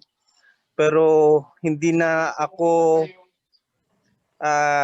ko na ginawa na magpakumbaba para sa kanilang kaligayahan. Dahil ang nakikita ko, ang naobserba ko ay puro na kasinungalingan ang ginawa. Ang pinagbabasihan ko talaga, sabi ko, mula pa noon hanggang ngayon, ito ang nasa puso sa diwa ko na ang alahayam natin magagawa niya lahat maliban sa isa na hindi niya magawa. At ito ang pinagbabasihan ko. Ang alahayam, ang hindi lang magawa ng ating alahayam ay yung magsinungaling. Wala Mm. at hindi yan magagawa ng ating alahayam. Kaya kapag may kasinungalingan na, hindi yan sa alahayam. Tama. Tama. Yun. Kasi ganito rin, dadagdagan ko na rin. Hindi ito matatapos. Matatapos to, alas 12. Dadagdagan ko. Sa akin din, tuloy ko na lang. Baka matagalan pa. Alam mo, alas 12. Joke. Mga kapatid, tuloy ako. Ang totoo nga niyan, ang hindi magawa ng demonyo, yung consistent na pagsunod sa kautusan ng Ama. Pwede siya mag-as if sa simula. Pero yung consistent talaga na sundin ang kalooban ng Ama or Torah ng Ama, yan po ang hindi magawa. Kasi ang isang bagay na hindi magawa ng Diablo ay ang kabanalan. At ang kabanalan mangyayari yan pag consistent kang sumunod sa Torah. Yada. Kaya sabi ng 1 John chapter 2 verse 3 hanggang 4, ang sinabi doon sa Bisaya, kung Tagalogin ko na lang, kung may isang tao na nasasabing kilala ko ang Ama, ngunit hindi niya sinunod ang kautusan, sinungaling siya. At wala sa kanya ang katotohanan. Malinaw po yan, sinabi niya ni John. Yan. Basta may kasinungalingan. Consistent na pagsunod sa Torah, ayan po ang pinakatanda sa totoong lingkod ng Ama. Bawat isa sa atin, mapapatunayan natin sa Ama, hindi ko sinasabing perfect na pagsunod. Consistent po ang pinag-uusapan. Bawat isa sa atin, kailangan nating maging consistent ang ating pagsunod para dapat tayo sa last day.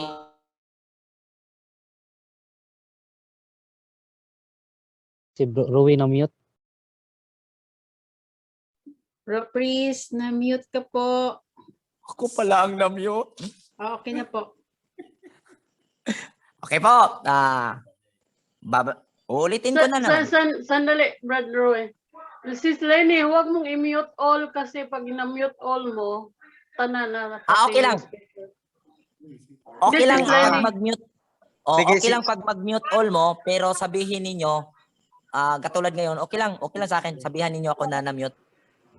Baka hindi makita kaagad ni Sis Lenny kung sino yung ingay, kaya mute all yung solution. Okay lang, basta sabihan nyo lang ako para baka magsasalita ako na wala na pala. Okay lang, tuloy tayo.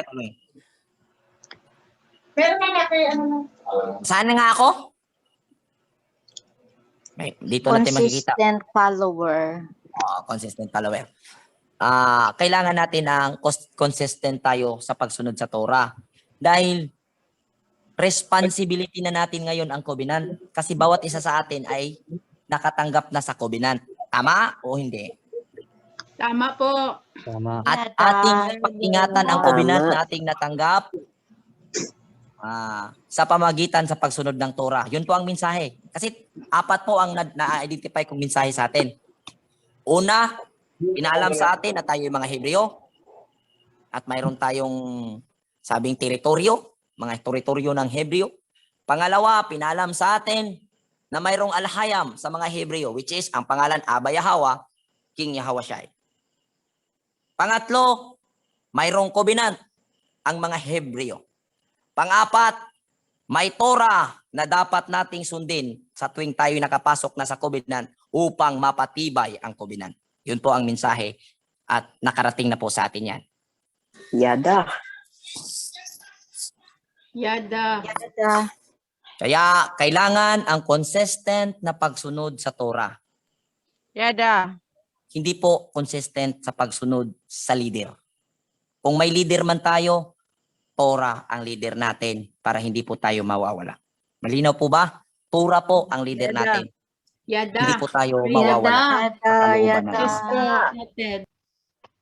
Kaya bawat isa sa atin nakatanggap na ng mensahe. At yun nga ang mensahe. Nasa pang-apat na tayo dahil nakatanggap na tayo sa covenant. Sundin ang Torah sa consistent upang mapanatili na mapangalagaan ang covenant. Dahil pag hindi natin consistent na sinunod ang Torah, masisira sigurado ang covenant. Yada. Okay po. Malapit na tayong matapos. Sa patay na si Herodes, usa ka anghel sa Yahawa, ang ipakita kang Jose dito sa Ehipto pinagi sa damgo. Nung patay na si Herodes, may isang anghel sa alahayam nagpakita kay Joseph sa pamagitan ng panaginip. Sabi, bangon og daga ang bata og ang iyang inahan balik ngadto sa Israel. Sa yuta sa Israel, kay patay na ang nagtinguha sa pagpatay sa bata. Sinabihan si Joseph, "Oh, Joseph, bakod." Nung sa panaginip niya, sinabihan siya, "Bakod, tapos dalhin mo ang bata balik sa lupa ng Israel dahil patay na ang nagsisikap na mapatay ang bata." Okay. Busa mibangon si Jose ug gidala niya ang bata ug ang inahan ug na mauli sila sa yuta sa Israel. Ito na naman yung ugali ni Jose. Pansin niyo? Nung napanaginipan niya na bangon at dalhin mo ang bata, talagang hindi na niya hinintay ang bukas. Siguro kung hinintay man niya yung bukas, talagang nag-prepare na sila at the time para sa paglisan. Di po ba? Kumbaga, andun talaga yung obedience kaagad. Sunod kaagad kung ano ang instruction. Verse 22, apan sa pagkadungog niya nga si Arkilaw na ang hari sa Hudiya, uli kang Herodes, ang iyang amahan nga uli kang Herodes nga iyang amahan. Okay.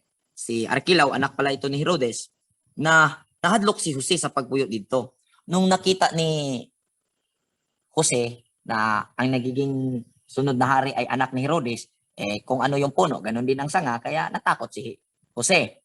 Tama po ba? Kaya kung ano yung leader, ganun din ang mga member. Tama. Tama po. Verse, tuloy po, unya, di pahimangnuan na usab siya sa Yahawa, pinaagi sa damgo, busa miadto siya sa lalawigan sa Galilea. Okay. Nung natakot siya, nag-rebuild ang ama sa pananaginip na naman. Kaya ang instruction, punta siya sa Galilea. Ito pong Galilea, Hebrew words po ito is Galilea, Galilee, na ang ibig sabihin, lugar ng mga Gentiles. Lupo. Yung Lugar pala po. yun. Yes po. Yung pala yun. Og mipuyo sa usa ka lungsod og ginganlag Nazaret. At maraming nagsasabi na Yahawa siya ay Nazareno. Iba po yung Netzer at iba po yung Nazarin. Ang Nazarin po ay may bow. May panumpa. Alam niyo, ang panumpa, bow. Ano ba yan sa Tagalog? Pinanunumpaan. Panumpaan. May saan. Pangako. Mayroong pangako. Basta panumpa mo na.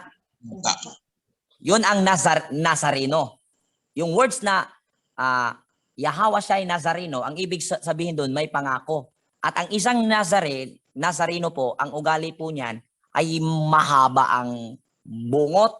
Alam niyo yung bungot, balbas, at mahaba ang buhok. Mula pagkabata hanggang siya'y lalaki, hindi po yan puputulan ang buhok niyan. Yan po ang instruction sa isang Nazareno.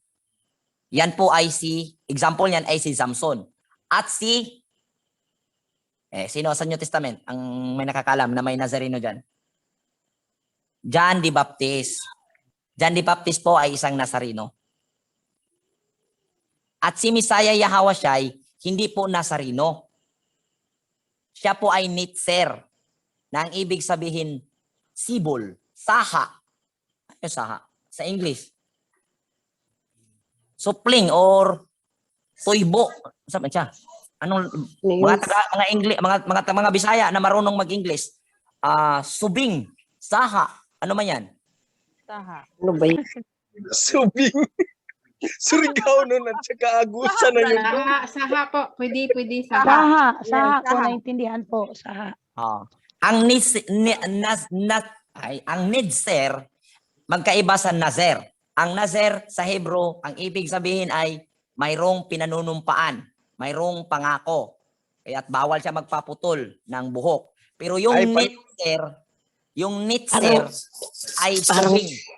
Parang panata, ganon. Oo, yung Nazareno, yun ay may panata. Pero yung Yun. nitser ay iba po yun sa Nazareno, iba po yung nitser. Ang nitser ay subing. Subing, saha, or mitumaw. Sabi nang mitumaw. Miturok o kalit. Salingsing. Mga Bisaya marunong mag-English. Branch. O sa mga Salingsing, branch. branches. Sprouting. Salingsing. Sprouting. Sprout. Nag-sprout. Sprout. Sumibol. Sprout. Yun. Sprout. Hindi po tawgi ha. Sprouting. Sumibol yan. Sprout. Hindi po Parang tawgi. Baka saha ng textan niyo ako. saging. Yung Parang bata. ganon. Basta tumubo. Sprout. Okay, ganon. Pwede na lang tawag ito. Sibol yan, Oh. sibol. Sumibol. Yun, Sibol. sibol. Oo. Yun Offspring. po. Spring. Yan po si Misaya. Offspring. Hindi po siya. Maraming nagkakamali na si Misaya ay nitser. Hindi po siya, Nazer. Hindi po siya Nazer. Siya po ay nitser. Sibol. Na kung saan sumibol. Baka Hindi seeds. hindi expected. Sumibol. Unexpected. Tumubo. Sabi, seeds. Okay po. Yun po ang Subing. Misaya. Iba ang Nazareno at iba ang nitser.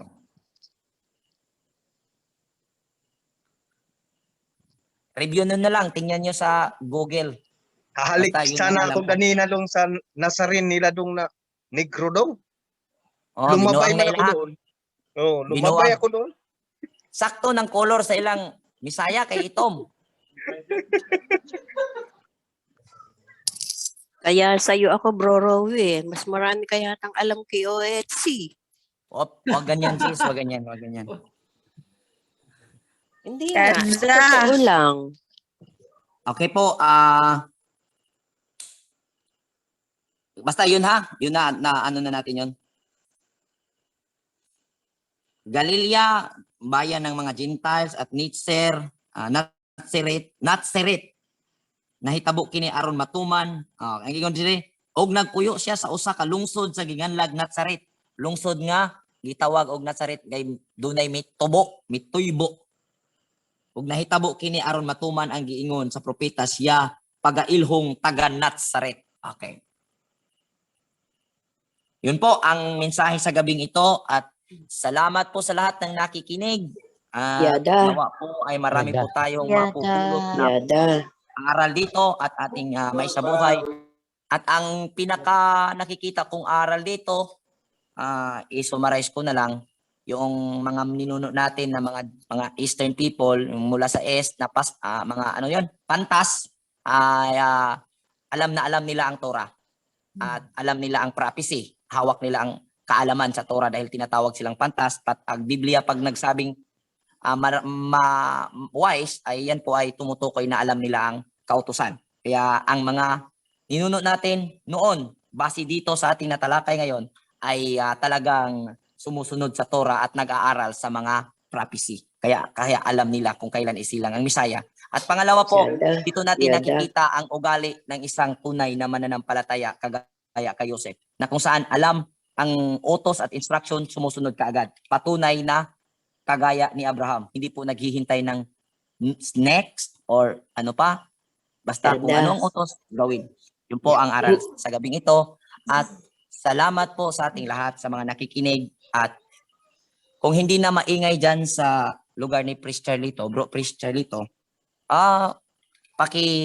sa closing prayer para sharing tayo pagkatapos ng closing prayer. Yada. Yada. Yada. Okay, sige. Hindi na maingay.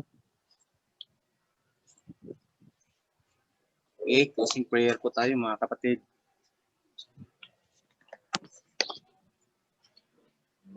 Aba Yahweh, maraming salamat po sa gabi nito, sa araw na ito na pinagkalooban niyo naman kami ng bagong nalalaman. Maraming salamat sa servant mo na ginamit sa oras na ito. Pagpalain mo po ang bawat isa sa amin. Maraming salamat, Ama, na ginabayan mo ang bawat isa sa amin. Ama, Sa iyo lamang namin ibibigay ang lahat ng pasasalamat, pagsamba, at pagpupuri dahil ikaw ang may likha sa amin at ikaw ang may likha ng lahat ng aming nakikita at hindi nakikita. Panalangin ko, Aba, buklurin mo kami sa iyong banal na pag-ibig. Pag-isahin mo kami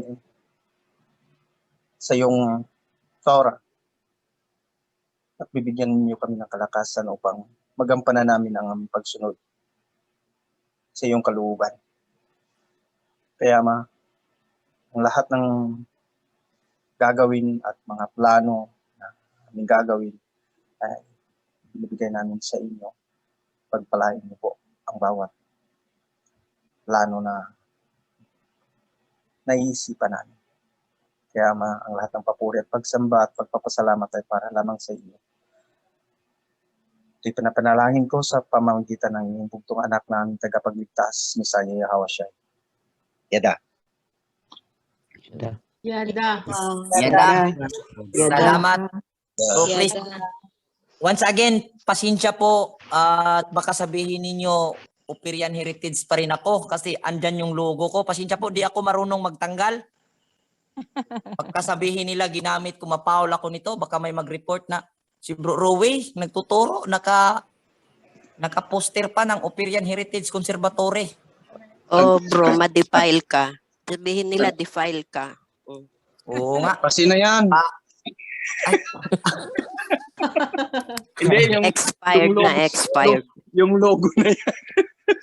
Sorry po mga kapatid, wala po Ako din, hindi po ito nakalimutan kong alisin yun eh. O hindi po ito pang iinis. Ano po ito, hindi ko marunong magtanggal. Kaya Hindi, ipapalas ko to ni Mrs. Pasensya na, maingay dito ha. Bagisi na ugchok no? Pwede. Sige po, kung may magdagdag, magtanong, paki-moderate sa ating moderator kung sino yung moderator. Kung may magtanong, pakitaas ng kamay. At kung may idadagdag, ganun pa rin, raise your hands. At, Okay po. Okay po, sa mga magtatanong po, paki-raise hand lang po. Raise hand lang po. On topic pa po ba tayo, Priest Rowie? On topic lang po tayo dahil may mga susunod na naman na Sabado. Ganito, tatalakayin natin lahat ng nasusulat dito patungong Revelation. Kaya topic lang po tayo, based sa topic lang po ang mga tanong o mga idadagdag para arrange po yung pag-aaral natin sa susunod na linggo, susunod na Sabado. Salamat po. Salamat po. Rowie, recorded pa din po ba ito? Recorded pa rin po ba? Ang tanong mo sis kung i-record pa o hindi, pwede na rin hindi. Hindi, ganito Bunso. Mas maganda tuloy yung recording sa question and answer dahil para na rin sa reference na rin yan sa balang araw. Sige. Sige po. Okay po. So sa mga magtatanong po, paki-raise hand po, on topic po tayo ngayon po. Sa Matthew chapter 1 and 2 po. Brother Alvan, nag-raise hand po kayo kanina. Magtatanong po ba kayo? Brother Alvan? Wala sis, napindutan rato sis. Okay. Okay, brother. So, any question po sa...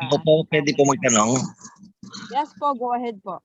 Tanong ko lang, Kuya Rowie, yung iba bago po lumabas bago pumunta ang mga hari, sinabi niyo po kanina na 1.5 years bago po ba ipanganak o hindi pa na ipapanganak ang Mesaya, ibig sabihin, alam na nila yung mga mangyayari.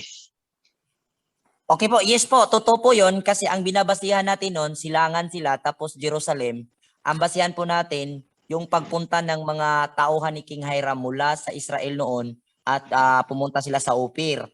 At ang possibility po noon, mga 1 year pa po. Kumbaga, hindi pa nabuo yung bata, nagbiyahe na po sila. Kasi alam nila ang kasulatan, alam nila ang scripture. Kumbaga, nasa plano pa lang ng ama, ikakasa pa lang yung plano, ando na, on the way na po ang taga-S. Ganun po ka-advance. Okay. Yun lang po, kuya. Salamat po. Medyo malinaw na po. Salamat, bro. Opo.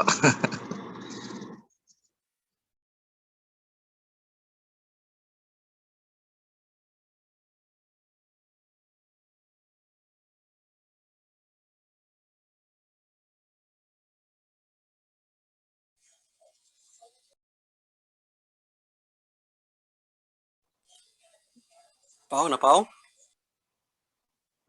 Nawala. Andito ako, naghihintay ako ng next question. Okay, may magtatanong pa po? Sa... Ayan si Bro Mando. Bro, Dalawa pa mandog si bro. Brother LD Serafi. Bro Mando. Bro Mando. Bro Okay Mando. po. Okay po, go ahead po. Mayong gabi po, Chris. Evening. Tanong ko lang po, yung yung star po na sinusundan nila, posible po yun na high technology or advanced technology? Possible po. Kung titingnan natin, possible po yun na isang advanced technology. Pero sa mga nandirito, baka hindi nila mauunawaan na kasi ang karamihan yan naniniwala, lalong-lalo na galing sa X-Chan, yan po talaga ay between. Pero kung titingnan natin ngayon sa ating Sabi nila tala. pero kung titingnan mo rin, Brother Mando, talagang pwede rin na magiging talagang between dahil based sa Genesis, inilagay niya yung mga between sa langit at ang buwan upang magiging tanda ng mga panahon, kumbaga mga sign ba. Kaya possible na between, pero yung sinasabing gumagalaw at igina-guide sila, possible isang advanced technology kasi alam naman natin hindi yan tumatakbo ang between, di ba po? Kaya yung nandoon na sila sa Israel, possible advanced technology yon. Pero kung sabihin natin yung nagpapakita dito sila sa S, yung nagpapakita na between, possible po yun na totoong between. Tanda sa langit na ibinigay ng Ama na nagbabase sa Genesis. Pero yung between na tumatakbo at dinala sila doon sa bata, sa mismong area, possible yung tinatanong mo na advanced technology dahil ang Ama naman o part ng lalim ng kaalaman or knowledge ng Ama ang advanced technology. Kaya naiisip lang ng iba na power. Pero part po yan. Kasi ang power po, yun po ang advanced technology is result po yan sa napakalalim, napakalawak na knowledge ng Ama. Ganun po yun. Katiting lang po ang nabahagi sa tao na na-discover. Hindi po ako makakapag ngayon. Kung may maidagdag ka, Brother Mando, kasi alam kong may ka dyan, may baon kang ang tanong ko po talaga dyan, yung sa prophecy po, yung ngayon binasa nyo po, ang dating sa akin parang propesya nga po ulit yan na mangyayari kung paano po ang pagbabalik ng King Yahweh. Ganun po ba? Prophecy talaga yun. Prophecy talaga ang binabasihan ng mga na mangyayari po sa atin sa muling pagbabalik na may tutuges, na may iiwasan yung mga tigais para makita or makilala yung muling pagbabalik ng King Yahweh. Possible ganun kasi po ba yun? Tapos yun, galing is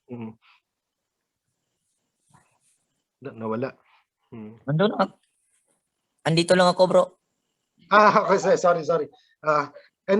Yun lang yung natuwa lang po ako kasi parang propesya nangyari, parang ang naging dating po sa akin, ganun din po ba yung mangyayari sa atin kung kalulugdan tayo at sa henerasyon natin mangyayari? Ang ibig mo sabihin, may mangyayari bang divine favor? May mangyayari bang ganung divine favor sa atin? Kahit hindi man ganun, pero parang ganun ang sitwasyon, divine favor na ibibigay sa atin. Possible po yun kung kakalugdan tayo ng Aba dahil makakamit din natin ang pagiging pantas kung tayo ay magsisikap na sundin ang kanyang kautusan dahil ang sinabi nga, the fear of Alahayam is the beginning of wisdom. Kaya paano ka naman matatakot kung hindi mo alam ang kautusan? Kailangan mong alamin ang kautusan kaya para magkaroon ka ng karunungan. At possible po yun na mangyayari kung magsisikap tayo at kakalugdan tayo ng Aba. At andito na po tayo sa starting point na yun. Kaya possible po yun, Brother Mando. Na posible, pero sa is manggagaling. Hindi po nag-claim na tayo yun. Posible na sa atin nga, pero Oo. yung tao mismo, yung grupo Ay, hindi doon po. pa rin Hindi sa po tayo is. mag-claim po. Hayaan natin yung panahon. Ito po yung principle natin, ha. Huwag tayong mag-claim na tayo yung Philadelphia. Hayaan natin ang panahon. Wag. Yes. Ganun, gawin lang Yung natin principle. ang alam nating tama. Gawin natin ang nasusulat sa Torah na kailangan nating pagsikapan na ipamuhay. At kung ano man tayo at magawa natin ng tama, mangyari kung ano man tayo sa hinaharap. Huwag po nating i-claim tapos ang kapal-kapal pag nag-claim tapos hindi ginagawa ang kalooban ng Ama. Mahiya po tayo sa ating mga balat. Familiar. Kaya Familiar sa mga balat. wala po tayong di po tayo magki-claim. Wala po tayong sinasabing mayroong isa sa ating sugo or ano man. Bawat isa sa atin ang malinaw nakarating na ang mensahe, tayo'y Hebreo, mayroong alahayam, ang pangalan Abba Yahweh, at mayroong covenant, pumasok na tayo, at mayroong kautusan o Torah upang manatili ang ating narinig or nakarating na mensahe sa atin at papangalagaan ang covenant. Yun po ang malinaw sa atin. Kaya Torah po sa ngayon hanggang sa pagdating ng King Yahushua ang dapat nating pagtuunan at pagpukusan. Kaya mag-a-advise na naman ako ulit sa mga kapatiran. Okay lang po yung mga hinanaing ninyo dyan doon sa detox po. Kaya ginawa natin yung detox para doon nyo ipabuhagay ang inyong mga kaligut-gut o ang inyong mga kahiubos sa inyong mga kasing-kasing. Kaya doon na tayo mga kaigsunan dito sa mga Bisaya diha. Adto sa detox, ipahungaw ang inyong kahiubos. Ayaw sa social media. Kay maulaw, tao niya. Kita tagubot. Tagalogin ako ha. Tayo po mga kapatid, yung mga medyo gusto nating sabihin at gusto nating ipalabas, may detox GC po tayo. Napakagandang pangalan, detox. Detoxifying ba siguro yan? Para doon natin ihayag ang ating mga saluubin upang hindi na natin ipagsigawan sa social media at nang maiwasan natin ang usap-usapan at magkapokus tayo sa Torah. Doon mo ipalabas doon sa detox at doon ang mangyayari ay tawanan, mga joke-joke, na hanggat maaalis na yung nararamdaman. Kita nyo mga kapatid, mayroon tayong mga organizer na binigyan ng Aba ng talagang kaalaman pang maisaayos ang ating mga sitwasyon o mga damdamin. Ganyan po mga kapatid. Kaya wag na po tayong makipagbatuhan sa social media. Kung may mag-message sa inyo, sabihin kambing, sagutin mo, mihi, thank you. Joke lang po. Sagutin nyo, thank you. Thank you, sagutin niyo. Kung wag nyo nang sagutin, i-thumbs up na lang, i-heart, okay na. Wag nyo nang sagutin para hindi na po sa akin, ang daming nagchat-chat sa akin. Arrogante, ambisyoso, hambogero, satanas, ambisyoso, kapal ng mukha. Ang dami. Nagchat-chat sa akin. Ang sagot ko, shalawam, thank you. Be blessed. Tapos nagalit. Tapos binlock niya ako. Di natapos. Ganun lang po. Wag na po nating patulan. At pag kailangan talaga nating ilabas yung nasa ating saloobin, may detox po tayo. Advertise yan para sa detox. Yada. May magtatanong pa po. Sis Marilu Lopez Fukasako. Go ahead po, sis Marilu. Hello po, good evening po ulit sa lahat. Itatanong ko po yung about po sa supporting ng ating Messiah. Very loaded po na sinasabi po rito, talagang bulto yung mga gift po na natanggap niya. Ang question ko po, sila lang po bang 3 pamilya ang namuhay that time? Or meron pa po silang mga kasama na as in parang guard or protector. Kasi kung bulto po ang gold na to within 3 years na habang pinalalaki ang ating Messiah, siguro po sobra-sobra po yung para lang po sa kanilang tatlo. Yun lang po. Apa, okay pa. Ganito po yon sis. Kaya kung makikita ninyo, pinag-iinteresan po yung mga damit ni King Yahawashi sa mga sundalo. Dahil po mga medyo di kantidad po ang gamit ng ating King Yahawashi. Kaya hindi lang po sa 3 years na nagagastos nila hanggang sa paglaki ng Misaya ang yaman na yun nagagastos. Pero yun ang pinaka-purpose na ibinigay para doon sa paglisan, palipat-lipat na tirahan ni Joseph, pinoprovide po ng ama. Ganun po ang naging participation ng Eastern people. Ganun po ang naging participation ng ating lugar. Opo. Salamat po. Clear na po. Salamat po. Sige po, now you're welcome po. Okay po, may magtatanong pa po ba?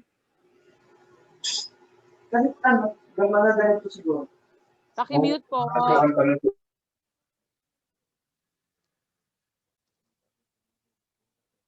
Okay, may magtatanong pa po ba?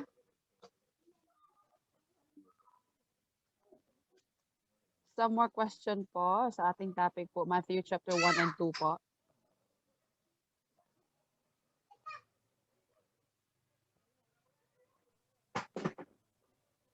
Wala na siguro sis, parang wala na. Wala na po ba? Answered, satisfied po ba? Yes Ah, po. mag- Bless Yes po. po, yes. Busog po ba ang mga kapatiran natin ngayon sa gabing ito? Busog na busog Hindi po. busog, extend tayo ng 2 hours. Busog na busog po. Grabe. Ang mas talagang loaded. Ay, kung hindi busog, may prepare pa si Preacher Lito. May niluluto yan. May niluluto nga. Lumpiang Shanghai. So kung wala na po tayong tanong mga kapatid at panatag na po ang natin, pwede na po tayo matutulog para healthy po ang ating meeting at hindi po masasayang yung ating mga naririnig kasi pag sobra pong marami, para lang din po yung physical na katawan. Kahit napakaraming pagkain na ihahain, kung ano lang po yung capacity, yun lang po talaga ang matatanggap. Ganon din po sa spiritual. Utak natin, hindi po yan maa-absorb lahat. Kaya sakto-sakto lang po at sakto pahinga, hindi po sobra-sobra para healthy po yung natin pag-aaral. Kaya pwede na po tayong mag-adjourn. Opo, salamat. Good night sa lahat at be blessed. Salamat. Permission to leave. Tayo bukas, Daily Bread. Permission to leave. Salamat, Brother Rome. Permission to leave po. So, Rogelito, kaya mo Salamat na bang sa lahat. gumawa ng Daily Bread bukas? Good night. Ay, pag-uwi ko na lang, bro. Ay, so, pag-uwi ko na lang. Sige. I-enjoyin ko lang itong pag bibisita ko sa bahay ni Uichu bukas. Pupunta kami doon. Yaya ko din mo dira. Sige. Mauna na po ako. Permission to live. Mga kapatid, be blessed po. At magandang gabi sa lahat. Salamat, Brother Salamat. Roy. At pagpalain tayo ng Aba Yahawa. Good night. Good night. Good night to everyone. Palawam. Good night. Good night. Yun to I-off ko na ha. me.